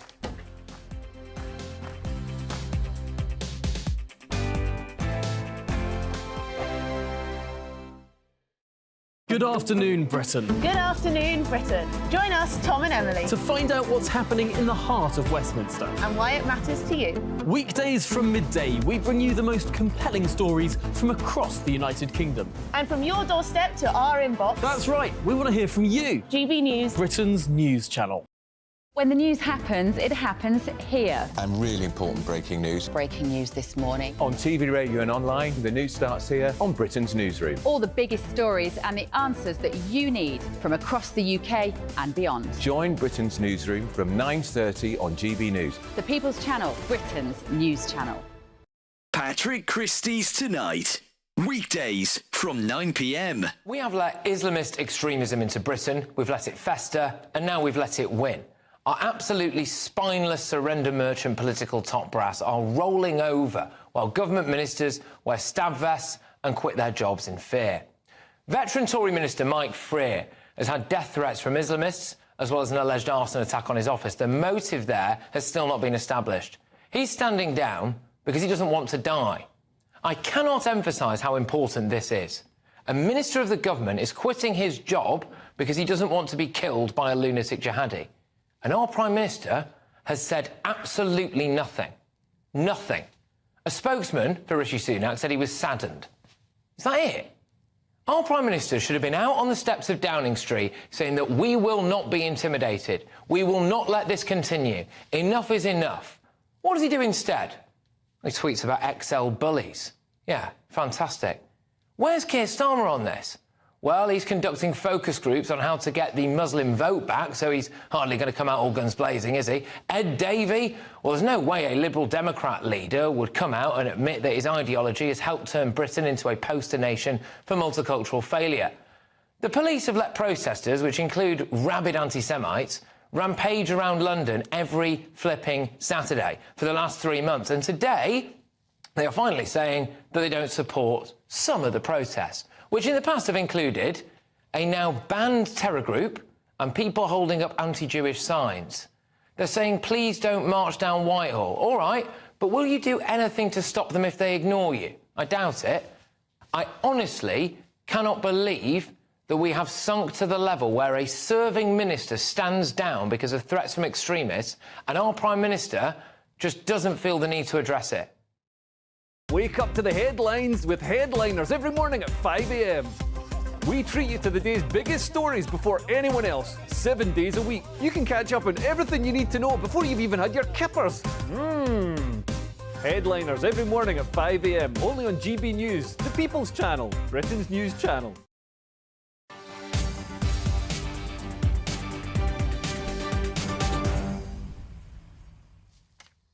Welcome back. It's 4:51. You're watching or listening to Martin Daubney on GB News now at 5 o'clock. I'll have lots more on this hour's breaking news.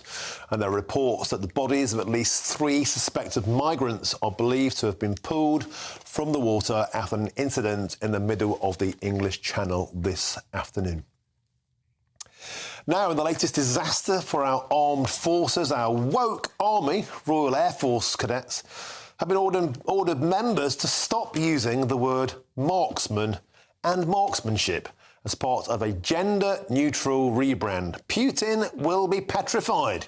And this, of course, is coming after a row with the Ministry of Defence over diversity policies, which have led to Defence Secretary Grant Shapps intervening over fears about the effectiveness of our armed forces.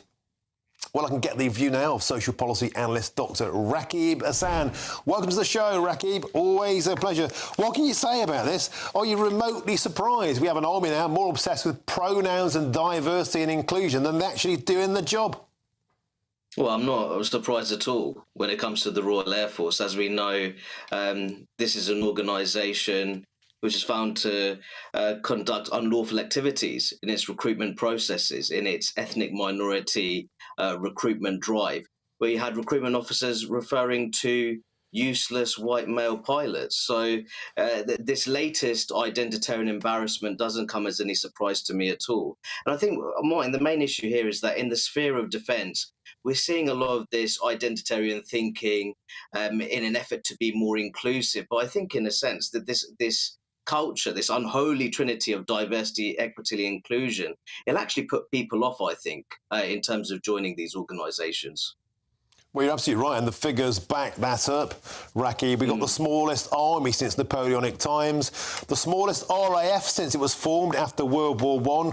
So many broken ships, they're being decommissioned. We've got no missiles to fire, and our Trident launch was about as effective as a box of fireworks. Meanwhile, Rakib, we've got 93 diversity networks, including 10 for gender issues.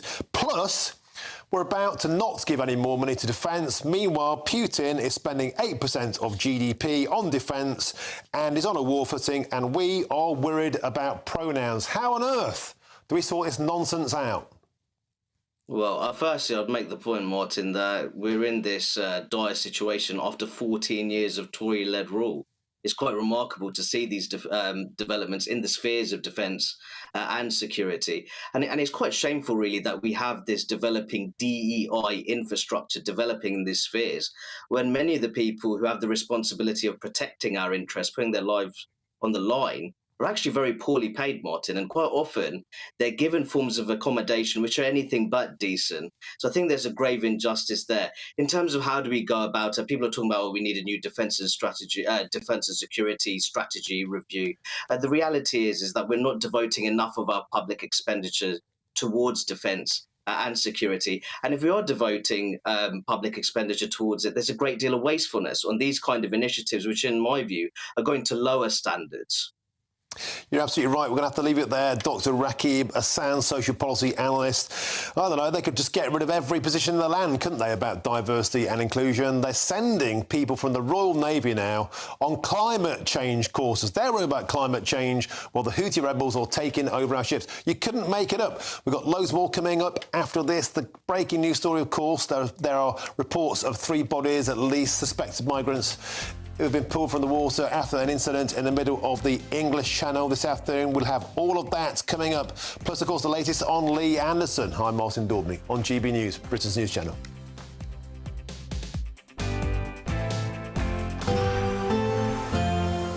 A brighter outlook with Box Solar, sponsors of weather on GB News. Hi there, it's Aidan McGibbon here from the Met Office with the GB News forecast. Cloudy for most of us today. Outbreaks of rain moving from west to east, but it will be milder compared with recent days. We've got a warm front moving in. That's bringing a slice of mild and moist Atlantic air, and it's bringing outbreaks of rain. The wettest weather through the rest of the day will be across Western Hills, especially Wales, North West England, and then later for Western Scotland. It does push its way southeastwards, so a spell of rain through the evening for the southeast, and then clearer spells for Scotland and Northern Ireland by the end of the night, albeit with a strengthening wind and frequent showers moving in. Colder here, but staying mild for England and Wales, and a damp start for much of England and Wales first thing Thursday. The rain does tend to push southeastward, so it dries up across Wales, the Midlands, and certainly a bright day to come for Scotland and Northern Ireland, albeit with those blustery showers and gales for the north and northwest of Scotland, and feeling cold in that wind, but it stays damp throughout the day across East Anglia and the south of England. 12 Celsius here, 6 or 7 in the far north and northwest. Then the colder air that exists in the northwest on Thursday pushes across the whole of the UK through Friday with a spell of rain, sleet and some significant hill snow for Wales and northern England, as well as later on for Scotland and Northern Ireland. That clears through. Drier conditions for many on Saturday and Sunday and milder in the south. Looks like things are heating up. Boxed boilers, sponsors of weather on GB News. Tired of the usual focus-tested, pre-prepared Westminster runaround? Well, so am I. So you want higher taxes? Is your department to blame for this? Are you rethinking this policy? Every Sunday at 9:30, I'll be sitting down with those in power to get the truth about the issues affecting you. Let's be honest, we've known about the cost pressures of this project for years, not months. That's the Camilla Tominey Show, a politics show with personality. On GB News, the People's Channel, Britain's news channel. Britain's Newsroom, weekday mornings from 9:30. The EU rules are trying to choke even that. And I just think, I would join this protest in a heartbeat. And you are right to point out this stuff about them being right-wing. How dare they slate them as right-wing when these are real people whose livelihoods And are remember, being a lot of trashed. people who work in the farm industry, Malone, get paid very little money. They get paid, Agricultural workers are very badly paid. They get paid nothing, Pierce. And, the profits... I think on Clarkins Farm I read somewhere that I saw that when you sell it like a sheep's skin, it's 30 pence or something. Right. And you say, what? Yeah. And so you wonder how they can manage that. And I think after a year, Clarkson made a handful of pounds. He made like 90 quid profit or something. In a whole year working. But Carol makes a really good point, though, doesn't she, Nikki, about this idea that we go to the supermarkets, we shop there, we eat our food, we don't often give it a thing. And the farmers have become so frustrated by this idea that they are not respected. Absolutely. I mean, they're running what are effectively small businesses, often family businesses that are being passed down through generations. They also tend to know the land and the animals better than anyone else in those areas. I am all for green protests, I'm all for climate change activism, but actually... the only way you can do that is gradually. It's exactly what we've seen with Port Talbot. You can't just go in and say, you're not going to do it anymore this way. You've got to do it this way instead. The Tata Steel thing. Yes, exactly. You've got to do it this way instead. Lots of farmers are on board with protecting the planet, but they can't do it overnight. You've got to give them time. So they're protesting, they're saying no farmers, no food. When Well, you it say can't you get any more support some of obvious. these environmental protests, you're not one of these closet supporters of Just Stop Oil, are you? I'm not a closet supporter. I think I've You're an out-and-out been supporter. quite open about Just Stop Oil. No. I don't like all their methods, but I do like I don't the like any of message. them. But I do appreciate I the don't like any of message. them. Yeah, but sometimes What you've got to they're do asking, difficult Nikki, things. What they're asking for now, those protesters, are unrealistic. What these protesters are asking for is not unrealistic. No. 2024, a battleground year. The year the nation decides. As the parties gear up their campaigns for the next general election. Who will be left standing when the British people make one of the biggest decisions of their lives? Who will rise? And who will fall? Let's find out together. For every moment, the highs, the lows, the twists and turns. We'll be with you for every step of this journey. In 2024, GB News is Britain's election channel.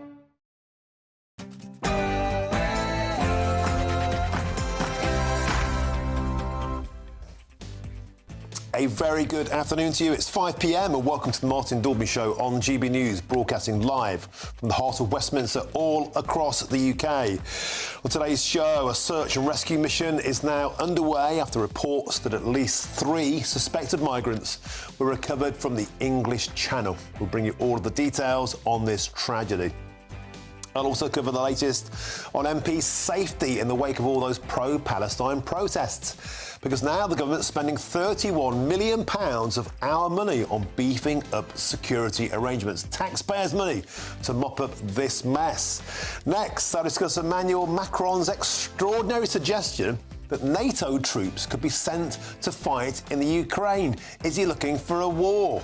And we'll find out why people who provide one of our favourite meals are asking the government, help us save our chippies. They're feeling a bit battered by the tax man. And that's all coming up in your next hour.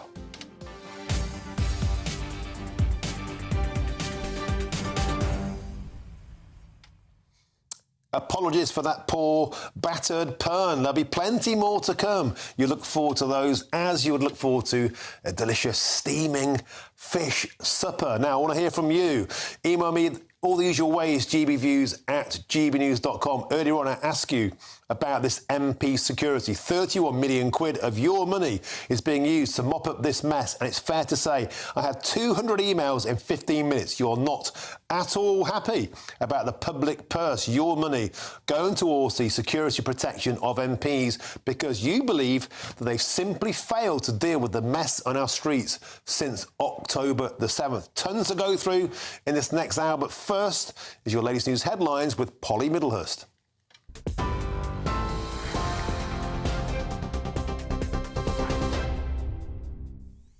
Martin, thank you and good evening. Well, the top story this evening, as you've been hearing, GB News sources say the bodies of at least 3 suspected migrants have been pulled from the water after an incident in the English Channel this afternoon. A major search and rescue operation is now underway in which UK and French authorities are believed to be working together. It's feared there may be more victims following reports a 4th body has been spotted in the sea. But the main news today is that the serial rapist Ian Packer has been jailed for life with a minimum term to serve of 36 years for the murder of a sex worker in Scotland. 27-year-old Emma Caldwell disappeared 19 years ago and her body was later found in remote woodland in South Lanarkshire. 51-year-old Packer, who targeted Glasgow's red light district, was also found guilty of a series of rapes and assaults over 2 decades.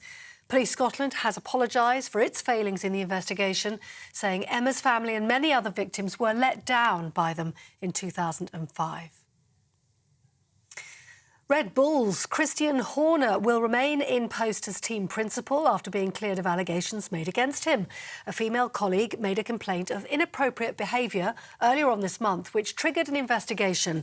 He's always denied the claim. In a statement, Red Bull said it's confident that the investigation into the allegation had been fair, rigorous and impartial, and added the complainant has the right to appeal. Farmers are warning that their industry will be at risk if the Welsh Government goes ahead with proposed changes to farming subsidies.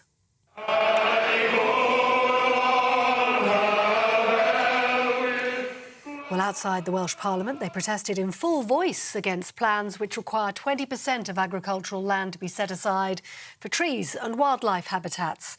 The Labour government insists that changes are necessary to fight climate change, but conceded the plan could still be adjusted at the end of a consultation.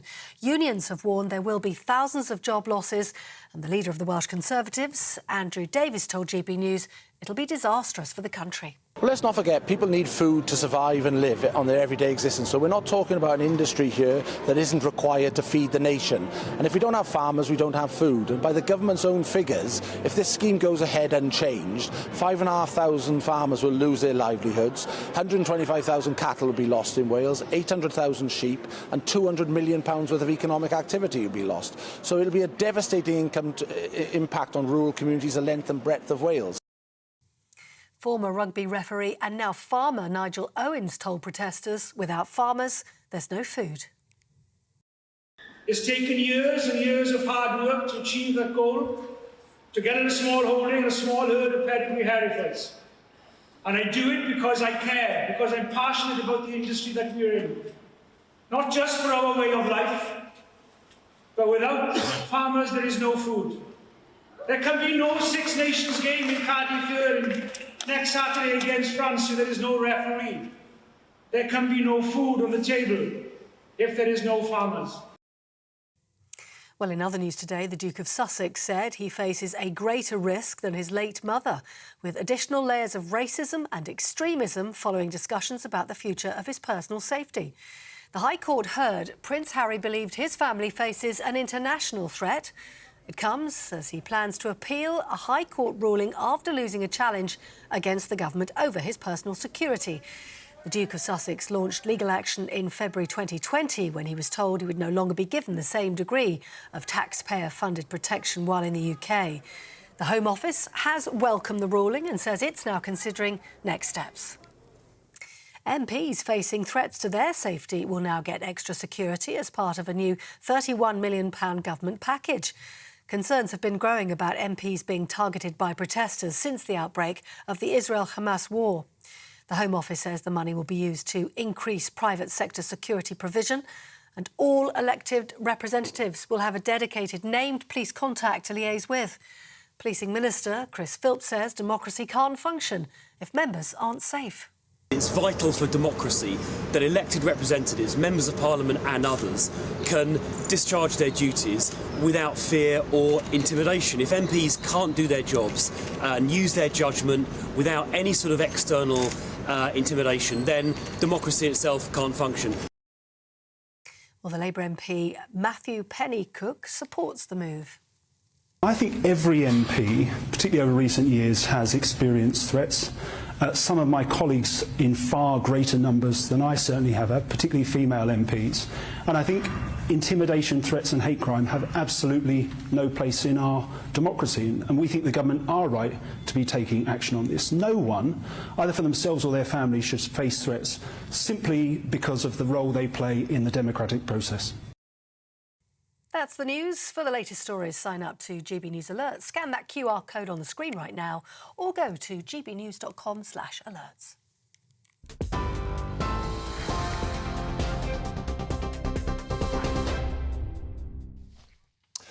Thank you, Polly. Now we start with that story which broke whilst we've been on air today, and that's GB News has details of an emergency playing out in the middle of the English Channel. And the reports that the bodies of at least 3 suspected migrants are being pulled from the water, and a major search and rescue mission is currently underway after this tragic incident this afternoon. And for more details on this now, let's speak to our Home and Security editor, Mark White. Mark, welcome back to the show. Another tragedy in the Channel. What's the latest details? Well, that rescue operation is involving vessels from both the UK and France, as well as aircraft, Coast Guard helicopters and a Coast Guard plane involved in that search at the moment. And conditions out there are absolutely horrific. We want to play you some video that we filmed exclusively through our team in Dover of the Dungeness lifeboat coming back into Dover, having picked up a group of migrants battling through the waves and the winds coming into Dover Harbour. It's utterly horrific. It's unbelievable that anyone would push small boats out on any given day, but it's completely reckless to be doing that in these kind of weather conditions. Our Kent producer tells us that the weather is 25 knots and increasing, visibility very poor. It's raining at the moment, really whipping up the waves. Now, the information that we got is of an incident on the French side of the Channel, that 3 bodies had been recovered from the water by French authorities. A 4th body had been spotted floating face down in the water in the area of the Varn lightship, which is about 9 miles southwest of Dover. Search and rescue activity in that area as well.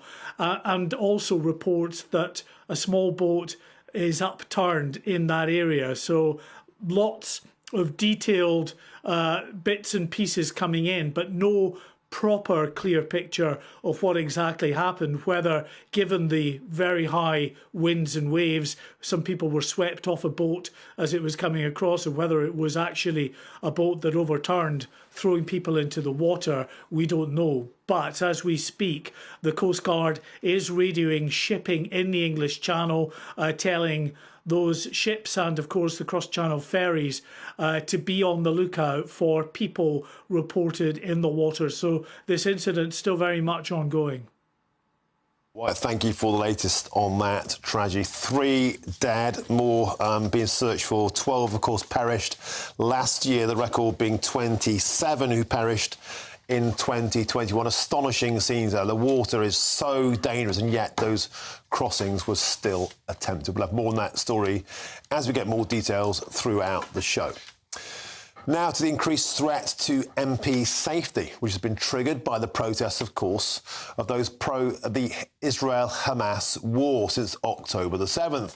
And the Home Secretary, James Cleverly, has announced now a £31 million protection package for politicians. And, of course, that will be paid for by me and you, the good old-fashioned British taxpayer. And it comes after Conservative MP Tobias Elwood's home, as you can see on screen there, was targeted earlier this month by pro-Palestine protesters while his wife and children were inside. And the family homes of both Rishi Sunak and Sir Keir Starmer have also been set upon, but this time by environmental protesters recently. Labour MP Stella Creasy spoke to my colleague Gloria De Piero and Chris Hope about the scale of the problem earlier. Article that you wrote last week in The Guardian saying that public life is drowning in hate and violence. What does that mean on a day-to-day level? It means it's really sad because it means you can't have a proper conversation. And actually, all of us as MPs want to be able to talk to our constituents. We want to hear people who disagree with us. I like hearing people who disagree with me because it makes me think about whether they might have a point or whether actually I'm doing the right thing. You can't do that if people are screaming and shouting at you or sending you death threats or rape threats. And sadly, that is happening a lot more frequently now. People start angry and then they have the questions. We need to turn it around. Is this £31 million of comfort to you, the announcement that the government will up the security by spending an extra 30 million? I don't want to live in a bubble. I want to be able to go out in my constituency and chat to people. I'd love them to spend money finding the people doing this, because it's not democracy if 50% of the conversation is living in fear of its life. It's the people doing this we need to challenge. And that was earlier from Prime Minister's Questions on GB News. James Cleverly wants pro-Palestine protests to stop, but organisers claim that they have a fundamental right to protest and the participants have been peaceful during those demonstrations. I think there is a long tradition in this country, a very precious tradition of protesting and the right to protest, and I think it's something that has been under attack over the last number of years with a whole series of new laws that have been passed that make it much more difficult to organise protests, but that actually we shouldn't allow any more restrictions on protests at all. And I think that the argument that in some way the protests that we're organising are a threat to politicians or to anyone else is quite frankly a fiction, is quite frankly a fantasy. There have been no incidents of any assault, any physical attacks on any passers-by or anyone during the whole of what is an unprecedentedly large cycle of protests involving millions of people. Well, perhaps that fellow's in a parallel universe. I was pelted with eggs last Wednesday at one of those protests. I'm joined now in the studio by our political editor, Chris Hope. Chris, earlier on in the show, I asked GB News viewers for their take on this. I was astonished. I had 200 replies in about 15 minutes. I want to read out a couple of them to you, because there's been a very, very visceral response to this. I asked, is it fair that the taxpayer's got to pick up the bill for this? And here's a tiny minority of those responses. Laura says this: funny how the government can come up with 31 million quid to protect themselves, but they can't come up with money for doctors, nurses, or indeed our own national protection. John says this: I think it's utterly disgusting that £31 million for protection for MPs, £31 million that should go towards the military to protect all of us. I wonder how much of the £31 million will slip into MPs' back pockets. Well, that's probably a touch too far, John. But nevertheless, Chris, you take the temperature of the nation and they are not at all happy. They feel they're picking up the tab for what's basically been seen as soft soap in these protesters since the start. OK, well, yeah, I mean, some of those comments are, not what you might expect, because we have got MPs telling us so under a lot of pressure. We've got Mike Freer being firebombed out of politics because of an attack on the Tory MP's constituency office. Lindsay Hoyle last week, we saw him allow a Labour amendment to an SNP motion to try to take the pressure off MPs locally. He's worried about people being hurt. And what we hear, well, let's look at what the government's now say. £31 million, bodyguards for MPs most at risk, additional police patrols, a hotline that MPs can call any problems, come to us, and get rid of the protesters. I think people, I think MPs are out there. They have to meet with their constituents. You heard that from Stella Creasy on PMQ's Live earlier. But equally, I think people do feel pressured and they do feel not very safe. And when you have pressure being put on family members, that's when it gets worse. Lindsay Hoyle, who's the Speaker of the House of Commons, he's under pressure because a week ago, of course, he allowed that amendment to the SNP motion on Gaza. He welcomes this. He says it will allow us to build on improvements we've made over the past 2 years, working with police and the Home Office to enhance security MPs' homes Home offices and cushion when they're out and about meeting with their constituents. But he's under fire as well. As things stand, we have 92 MPs have backed a motion of no confidence, and his leadership as Speaker of the House of Commons is very febrile. But going back to that, yeah, £31 million sounds like quite a lot, but I think there is wider pressure on MPs at the moment. So I think that some would say it's money well spent, but I can see why GB News viewers are upset about it. Well, I just think is this a case of treating the symptom and not the cause? Is that the issue? £31 million won't make this go away. So if you police it more aggressively... Right. Then you stop it at the source. But I think this goes to social media, it goes to physically being at someone's house. You saw the images there from Tobias Elwood's house. He's an MP from a constituency on the south coast. It's across the country this pressure is being brought to bear. But if those people got nicked, they might not do it again. Yeah, the laws are there, as we know. We know the laws are there to stop the portrayal of language on the building of Parliament. You saw for yourself the fact that the projector wasn't being stopped. So the powers are there for the police, but it seems the police are happy to take more. And this is for private security, by the way, not for the police. So there'll be access for policing hotlines, but there's lots of money here for private security to support MPs' work. But there are a lot of people walking the streets of London too afraid to even go out, particularly in the Jewish community. They're not getting private security. Well, there are in some cases. There is a degree of private security in some Jewish communities in London. That is happening. Which is shameful in itself. Which is shameful. Of course it's shameful. It should have to happen in the capital streets of modern-day UK. But there's no question. I think we did see last week, I think, a moment in politics when Lindsay Hoyle, the Speaker, did bow to the mob in the sense that he allowed Labour MPs to vote for their policy rather than choosing between the SNP policy or government policy, as they should have done, understanding orders, and we are now seeing public money being spent to try and make sure that won't happen again. And the Palestine Solidarity campaign admitted afterwards they tried to get 1,000 people inside Parliament. Well, there was going to be an organised lobby of MPs, which you do allow. On a big debate day, you do allow people into Parliament. But I heard from some MPs very unhappy that was allowed at all. And why on earth would people that can come here to put pressure on MPs in person? And what's the evidence that they can only come in if they're actually constituents? If there's no proof of that, why can they get in? And now a lot of people, Chris, for right or for wrong, thinking that once again the taxpayer is picking up the tab. Let's move on to Lee Anderson. Similar point, really, because he's the one that raised this issue of the Islamist extremism taking hold of the streets. He's been called an Islamophobe, a racist, and shouted down ever since. And that's precipitated a situation where it appears the Tory party have dug in. I had Tim Lawton, Home Affairs Select Committee, on the show earlier, echoing the position of James Cleverly yesterday. There could be a way back for Lee, but only if he says sorry. And he's not going to say sorry, Martin. And the politics here, why they've got this wrong, as we said yesterday, was James Cleverly in New York. You heard Tim Lawton today. He's, of course, a backbencher, not part of the government, but they're saying, say sorry and we'll let you back in. Lee Anderson's being very clear in quite an interesting article for the Daily Express today, which he dictated, 1,000 words of it, in which we make clear he's not saying sorry. He doesn't think that Sadiq Khan is Islamist, but he's not going to resile from saying that he and Keir Starmer were controlled by Islamism. I've got a text from Lee Anderson just now while I'm on air. Yeah, go on. I asked him any update on whether you are going to join Reform UK, and he says, I have no idea what you're talking about. Yeah, right, OK. But we broke the story yesterday at this time. That was his talks over the weekend, a meeting with Richard Tice, the Reform UK leader. Of course, he's not commenting either, but it's my job to find out for you, Martin, what's really happening. Yeah. And I'm pretty certain there have been, I know there have been talks in person with this so far this week between Tice and Anderson, and where they play out and how they play out, I'll bring the news as soon as I get it on GB News. If you're a gambling man, do you reckon he's going to jump ship to Reform, or he's going to be allowed back in the cat flap? I'm not a gambling man.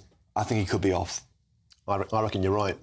I reckon this is going to... I can't see how you resolve it, because one side is saying, if the red line the government's got is saying sorry, Lee Anderson doesn't think he should say sorry to Sadiq Khan, and that bridge is not being bridged at the moment. Well, it's one to watch, and of course we'll bring all the latest. Chris Hope, excellent as ever.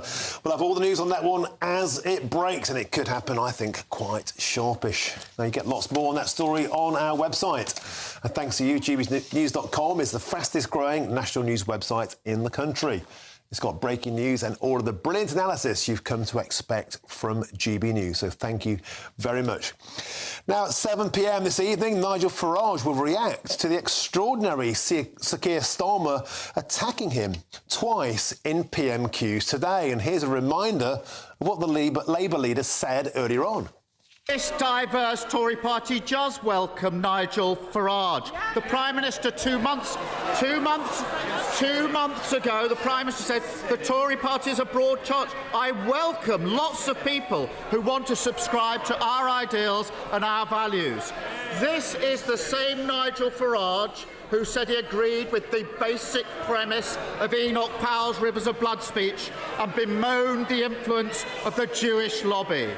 So is the Prime Minister simply too scared to stand up to the gaggle of Tory MPs who moonlight as GB presenters? Or does he genuinely think Nigel Farage shares the ideals and values of the Tory party? Well, for a fella who doesn't like to talk about the culture wars, it seems like he's starting one. And tune in at 7 p.m. this evening for Nigel Farage's very first reaction to that extraordinary outburst at PMQ today from Sir Keir Starmer. And you will not want to miss that. Nigel will be firing with both barrels.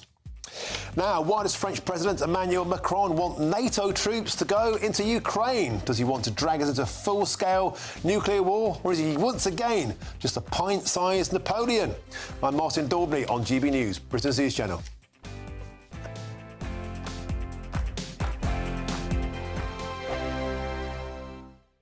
When the news happens, it happens here. And really important breaking news. Breaking news this morning. On TV, radio and online, the news starts here on Britain's Newsroom. All the biggest stories and the answers that you need from across the UK and beyond. Join Britain's Newsroom from 9:30 on GB News. The People's Channel, Britain's news channel.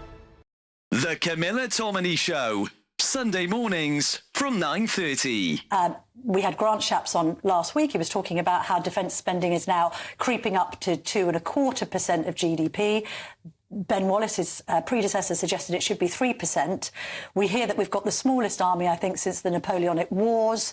Numbers are down. There's a question as to whether we can staff frigates in the Red Sea. Why haven't we sent aircraft carriers? What's your impression of the situation? Well, I don't think it matters how much you spend, it's how effectively you spend it. And we spend it very ineffectively. We have lots of scandals about defence spending. And I think partly because of the monopoly position of some of our defence suppliers, we don't get good value and we don't get reliability. This latest story in the Telegraph is that HMS Diamond, which is our ship, which is out there defending the Red Sea, doesn't have the capability of firing a missile from the ship to the land, so it can't participate in the attacks on the Houthis. So in order that we can participate in the attacks, we're flying RAF aircraft from Cyprus, which is a very long way away. When I was Defence Secretary, I ordered cruise missiles for our nuclear-powered, but not nuclear-armed submarines. And I think we have 6 or possibly 7 of those. But last autumn, it was reported that 5 of those were out of commission, were not available.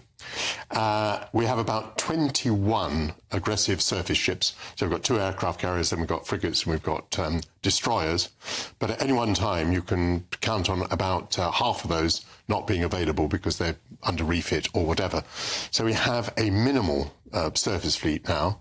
And for whatever reason, it doesn't seem that we're able to deploy a submarine to the area that can fire cruise missiles. Our 2 aircraft carriers, built at enormous expense, are sitting in Portsmouth. Which seems to most people ludicrous, well, at least with what's going on. It doesn't seem ludicrous to me.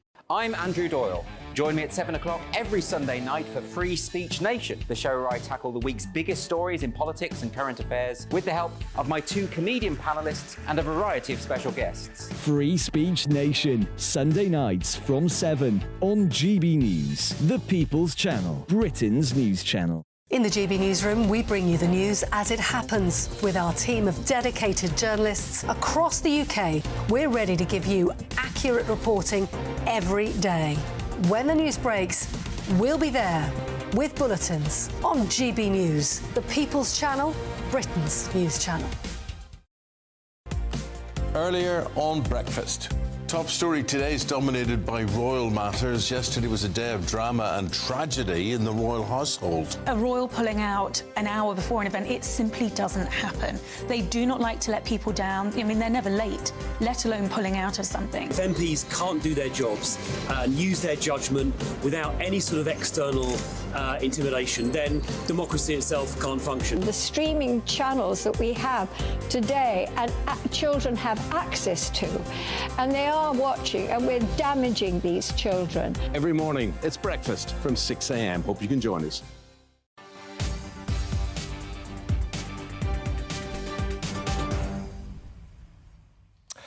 Welcome back. It's 5:26. You're watching or listening to Martin and Daubney on GB News. Now, later this hour, we'll be discussing yet another debanking scandal, and this time with small and medium-sized businesses.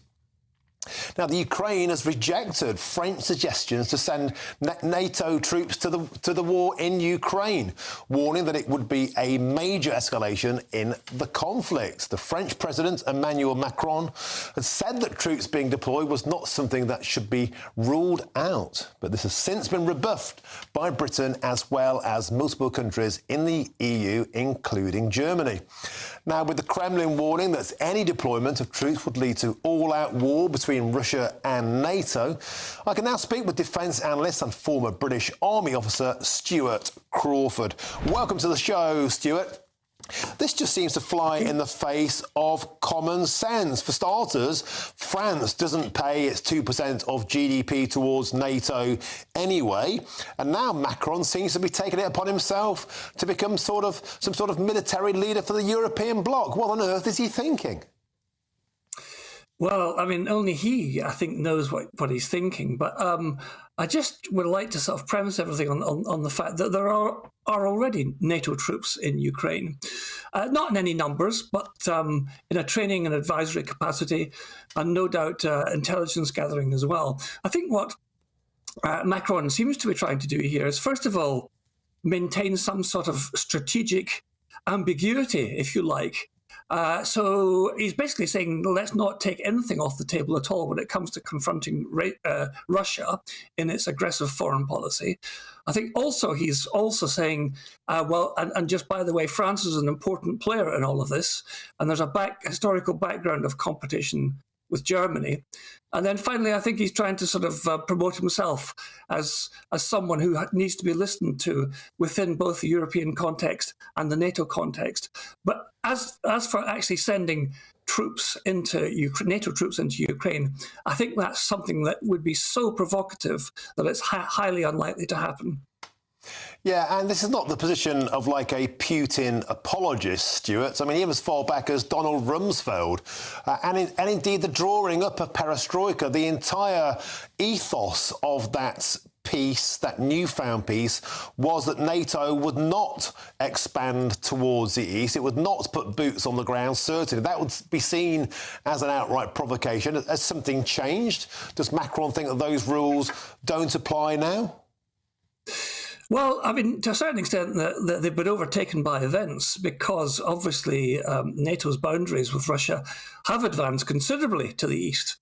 And we have to remind ourselves that it's highly unlikely that Putin would have invaded Ukraine had Ukraine been a NATO member, because that would have triggered Article 5 and brought Russia into direct confrontation with NATO. And as I've said until I'm blue in the face, that's the last thing Putin and Russia want, because if they go into direct war, direct confrontation with NATO, Russia will lose and lose badly. It can't compete. So I mean, these things come around every so often. But I think that basically Putin has, by his attack on a NATO member on his western boundary, actually, as we all know, enhanced NATO with now the accession of Finland and most recently Sweden to NATO's ranks. So he's really hoist by his own petard. And Stuart, can I quickly ask you to comment on the fact that while Putin is spending 8% of GDP on defence and seems to be ramping up for war, our own budget will seem to have nothing in there for defence. Is this a terrible moment to go tight-fisted on spending on defence? Absolutely. I mean, we're led to believe that there'll be no additional funding for defence in next week's budget, which I think most people, certainly with a military background, would think is a big mistake. The problem is that when war happens, it's the world's biggest come as you are party, not come as you'd like to be, and we go to war with what we've got. And there's no doubt at the moment we don't have enough of anything to be a serious military, a credible military presence in Europe. OK, we'll have to leave it there. Former British Army officer Stuart Crawford, thanks for your input. No doubt, though, all of those troops will have the appropriate pronoun badges. Now, there's lots more still to come between now and 6 o'clock, and I'll discuss the claim from a distinguished historian that Islamist fanatics are the most serious threat to Parliament since Guy Fawkes. But first, here's your latest news headlines with Polly Middlehurst.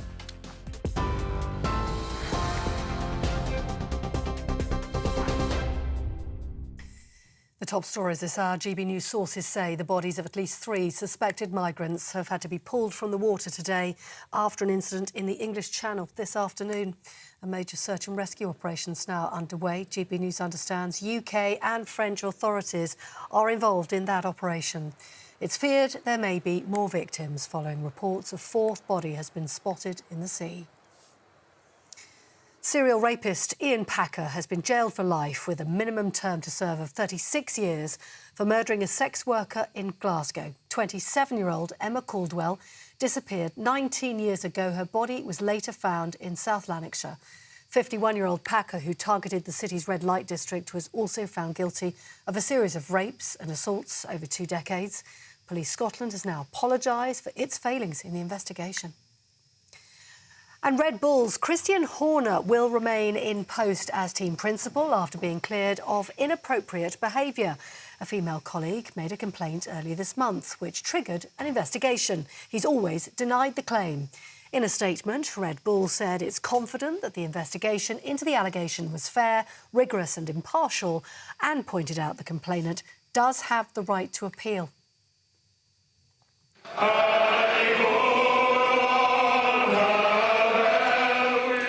And that's the sound of Welsh farmers in full voice warning the whole industry is at risk if the Welsh Government goes ahead with plans to cut subsidies. Outside Parliament, tens of thousands staged a protest against plans which are requiring 20% of agricultural land must be set aside for trees and wildlife habitats. The Labour Government insisting changes are necessary to fight climate change, but conceded the plan could still be adjusted at the end of a consultation.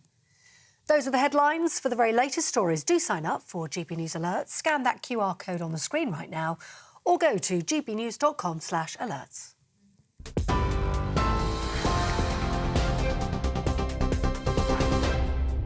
For a valuable legacy your family can own, gold coins will always shine bright. Rosalind Gold proudly sponsors the GB News Financial Report. Shall we take a quick look at the markets then? Well, the pound will buy you $1.2669 and €1.1681 euros. The price of gold, if you fancy an ounce, is £1,606.64. The FTSE 100 has closed for the day today at 7,624 points. Rosalind Gold proudly sponsors the GB News Financial Report.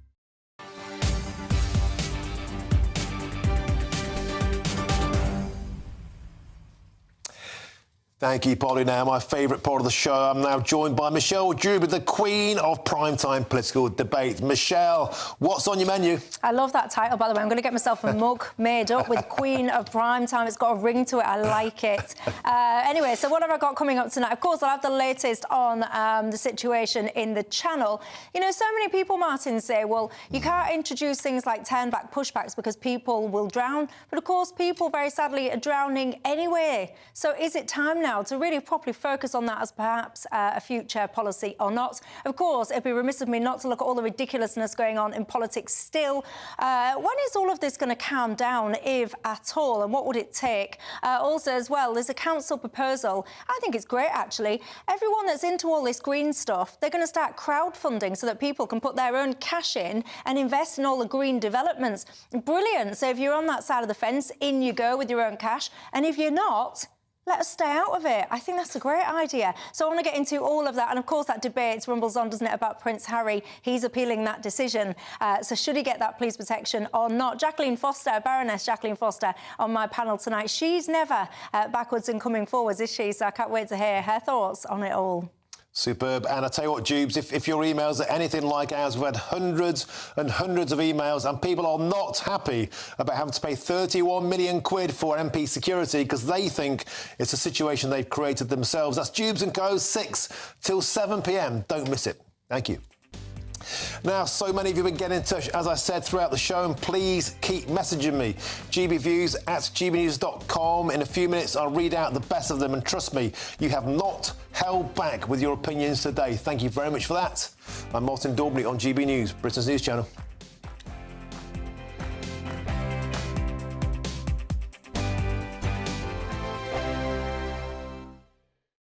2024, a battleground year. The year the nation decides. As the parties gear up their campaigns for the next general election. Who will be left standing when the British people make one of the biggest decisions of their lives? Who will rise? And who will fall? Let's find out together. For every moment, the highs, the lows, the twists and turns. We'll be with you for every step of this journey. In 2024, GB News is Britain's election channel.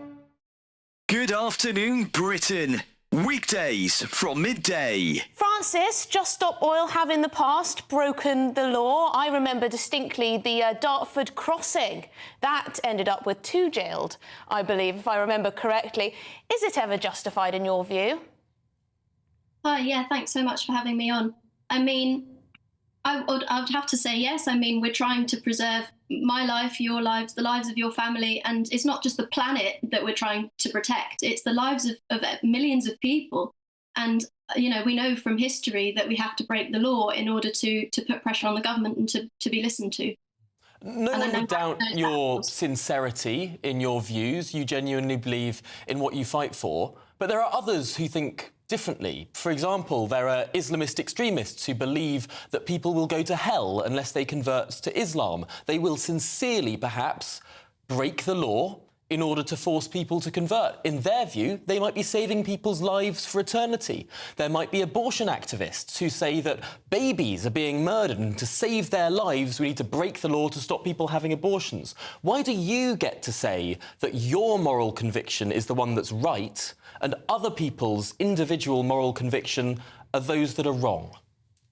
So what's really integral to the Just Stop Oil campaign is the fact that it is a non-violent campaign. That's what separates us from the examples that you've just given. We're absolutely dedicated non-violence, both as a tactic and as a principle. So though we might be breaking the law... If individuals take it upon themselves to break the law for whatever their course is, surely the way that we decide what society wants in general is democratic and within the law.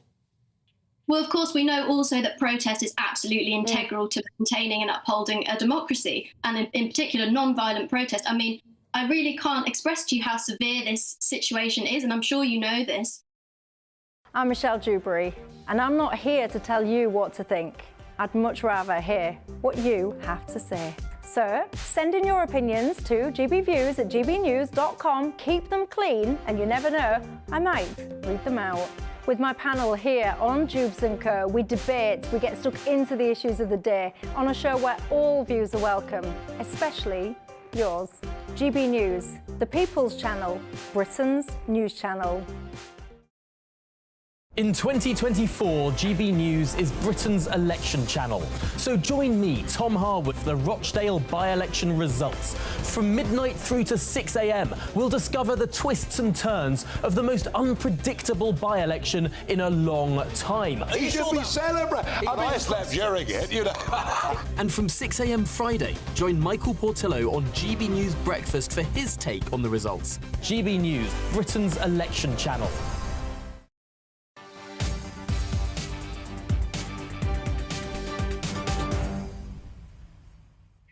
Welcome back to the show. It's 5:40. You're watching or listening to Martin Daubney on GB News. Now, later this hour, I'll tell you why people who run fish and chip shops are pleading for support in next week's budget because they're feeling battered by the tax man. But before that, following the government's announcement that £31 million will now be invested into MP security and protection, I want to know if now is the most dangerous time to be a politician. Well, the respected historian Robert Toombs has already claimed today that Islamist fanatics are the most serious threat to Parliament since Guy Fawkes. Well, joining me now to discuss this provocative point is the former Merseyside Police Inspector and the lecturer at Liverpool John Moores University, Peter Williams. Peter, welcome to the show. Direct and to the point, the biggest threat to democracy since Guy Fawkes is Islamist terror. What's your take on that? Well, several points, really. What we do know about terrorism, which is what we call modern terrorism, which started after Guy Fawkes, about 1888, sort of around the time of the discovery of dynamite. What we do know from that, it sort of does come in waves, which last about 40, 45 years. And this current wave we're in, which is often referred to as being the religious wave, started about 1979 and is often referred to as the new terrorism because it's noted for mass casualty type attacks, no warning given, unlike what we've seen before. But one of the points I think I'd like to make to the viewers is that each individual wave of terrorism introduces different tactics, as well to some extent different targets, given the ideology and the cause. But it's an interesting point you raise, Martin, about Parliament, because, of course, some of our viewers will remember March 1979, when the Shadow Secretary for Northern Ireland, Éire Niamh MP, of course, was assassinated by use of a car bomb in the underground House of Commons car park by the INLA. Now, those are in the days when there was nil in relation to anti-terrorism measures, and certainly very little in the area of counter-terrorism measures, which is what the current risk assessments to the MPs are relying upon. So whether or not the threat to Parliament now is greater or not is something which we've sort of got to decide, really. Éire Niamh MP, of course, was a high-profile individual, the first British escaper from Colditz, a man who went on to be part of the prosecution team in the Nuremberg trials, and he was targeted because of the target that he was, what we was identified during the first wave as being the propaganda of the deed. Now, Parliament will always remain a target. That's why we see high profile or the venues of attacks, particularly in London, because they are high profile venues which terrorists target for this simple concept, the propaganda of the deed. OK, we have to leave it there. Fascinating stuff. Thank you very much, Peter Williams, who's a lecturer at Liverpool John Moores University. My point is this: Parliament's already been attacked by a terrorist, tried to get in there, and it's surrounded, you saw those images already, by steel barriers to stop it. When will we wake up to this? What will it take? David Amos murdered, Mike Freer leaving politics because of those death threats. 1,000 people tried to get inside Parliament last Wednesday to do heaven knows what. When will they wake up to this threat? Now we've got another debanking scandal on our hands, and this time more than 140,000 small and medium-sized businesses had their bank accounts closed in the last year. We'll be discussing this next. First, it came from Farage, and now the small businessman and woman. I'm Martin Daubney on GB News, Britain's news channel.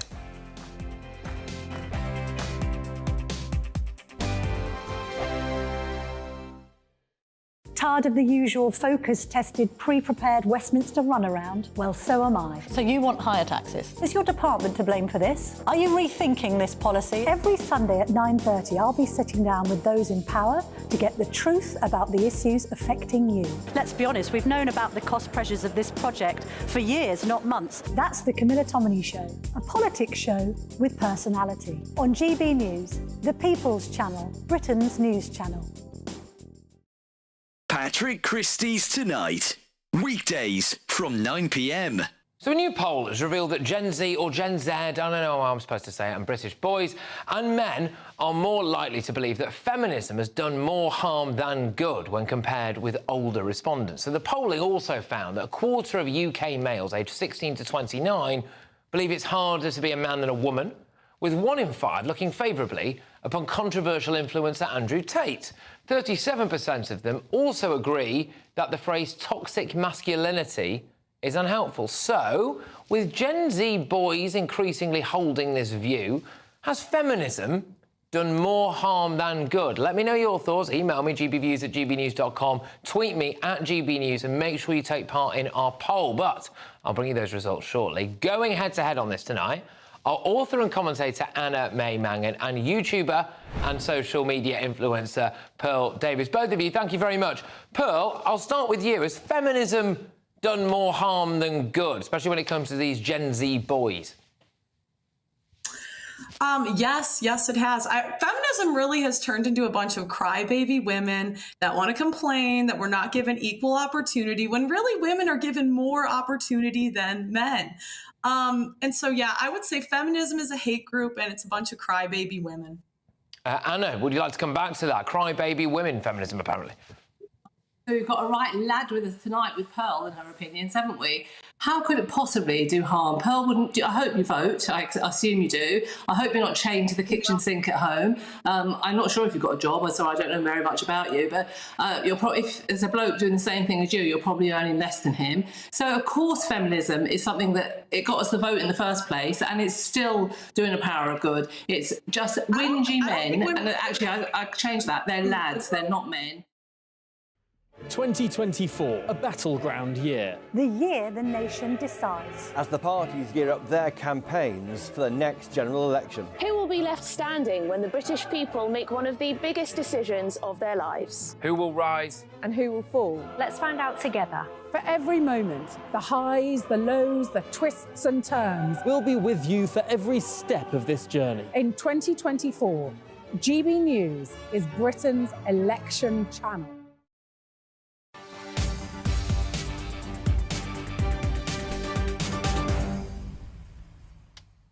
Welcome back. 5:48 is the time, and you're watching or listening to Martin Daubney on GB News. Now, fish and chip shop owners are pleading with the government to help them in next week's budget. They've been badly hit by the cost of living crisis, and we sent our East Midlands reporter Will Hollis to the seaside. A national favourite. It's hard to go wrong with fish and chips when Brits get hungry. We've got 2 cod and chips with some scraps, salt and vinegar, slice of lemon. But being the best in the business means taking on more than 10,000 other chippies at the National Fish and Chip Awards. Danielle and Matthew at Marina Fish and Chips have been serving seaside customers from Chapel St Leonard's in Lincolnshire since 2018. In the summer, the holiday makers, they're coming for a quality fish and chip shop with the scenery of the beach as well, but also our locals, they also want a good quality fish and chips all year round. The couple says fresh food is what keeps the customers coming back. Everything's freshly cooked to order, so each customer's getting a consistent product every time. Nobody wants an oily, soggy fish, definitely not. Brits eat a whopping 167 million portions a year, more than a few of those at the seaside. It's just part of our culture, isn't it? I think you come to the seaside, you just expect to be able to have fish and chips somewhere.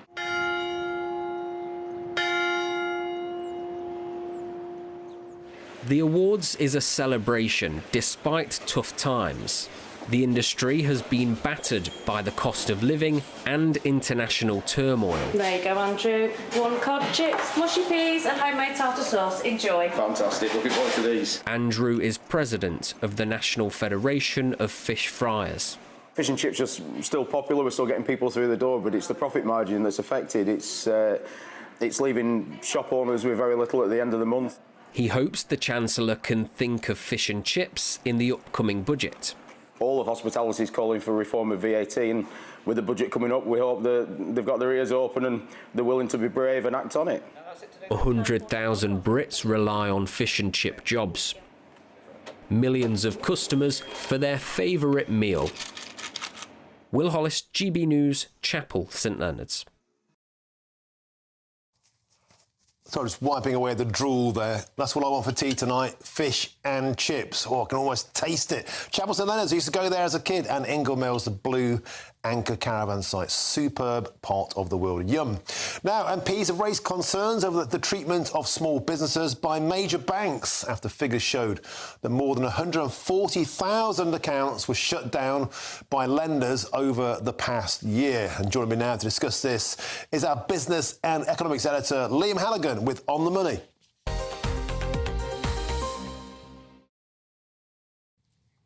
Liam, welcome back to the show. Always a pleasure. So, first, they came for Nigel Farage. Now they're going for small and medium business enterprises. What on earth is going on? It's a scandal. We at GB News know all about this new ill-fangled word of our time, don't we? Debanking. Because our colleague Nigel Farage was debanked by Coutts, no less, the sort of toffee-nosed bank that's owned by NatWest.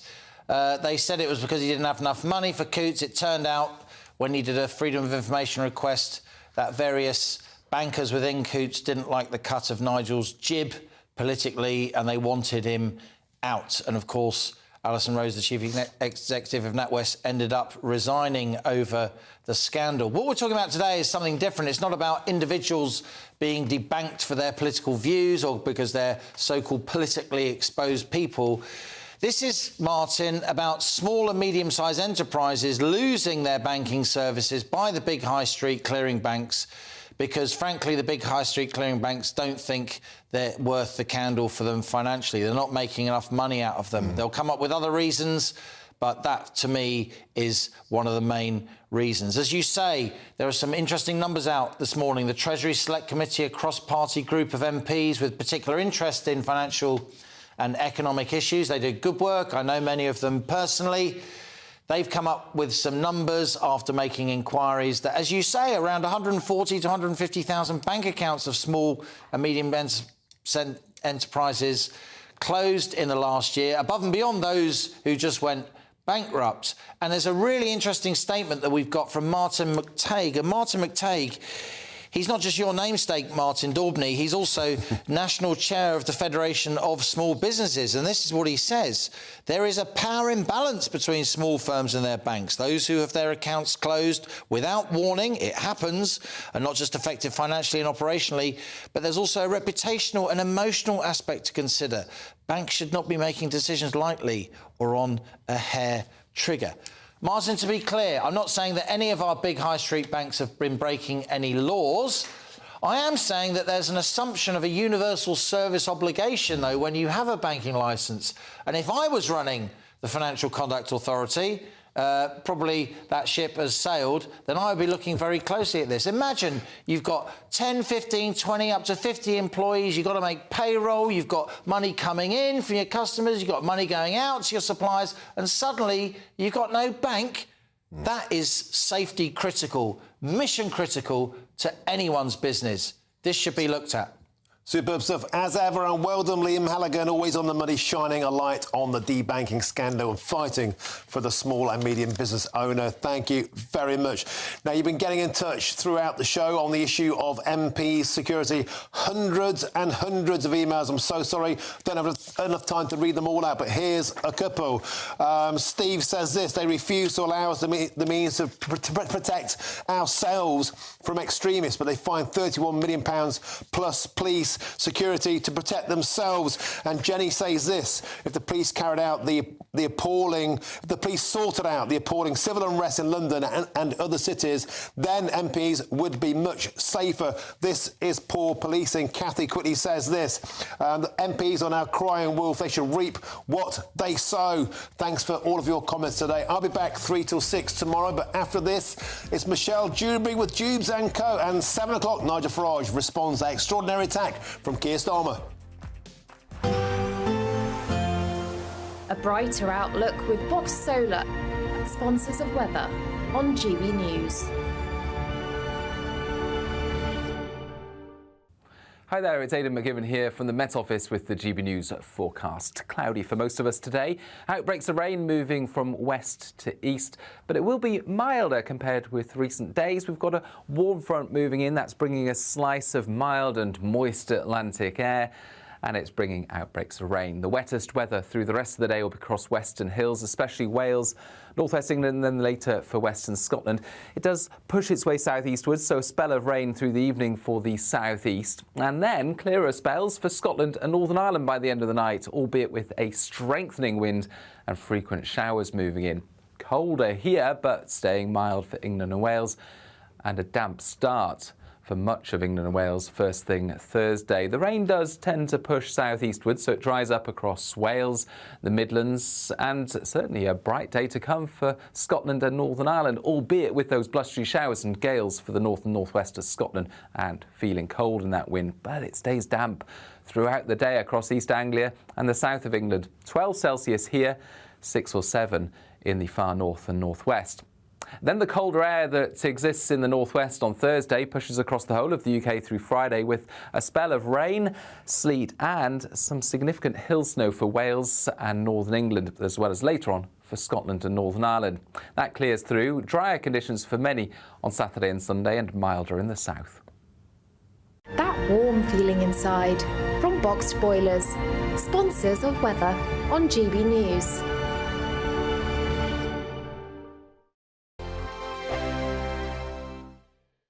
GB News, unlike other broadcasters, isn't obsessed with the London-Westminster bubble. We think there's a nation beyond the M25, and that's why we talk about the issues that matter across the land. Join me on State of the Nation, 8 to 9 o'clock, Monday to Thursday, on GB News. Daisy's listening, and you should too.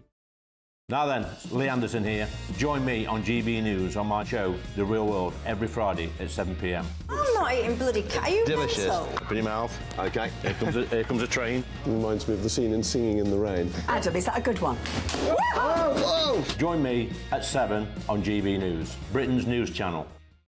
Britain's Newsroom, weekday mornings from 9:30. Are you across this microaggression story? I'm across microaggressions. I'm also across XL bullies. You would not last 5 minutes. Oh, for God's So sake, civil servants, give me strength. So civil servants have been taught not to roll their eyes.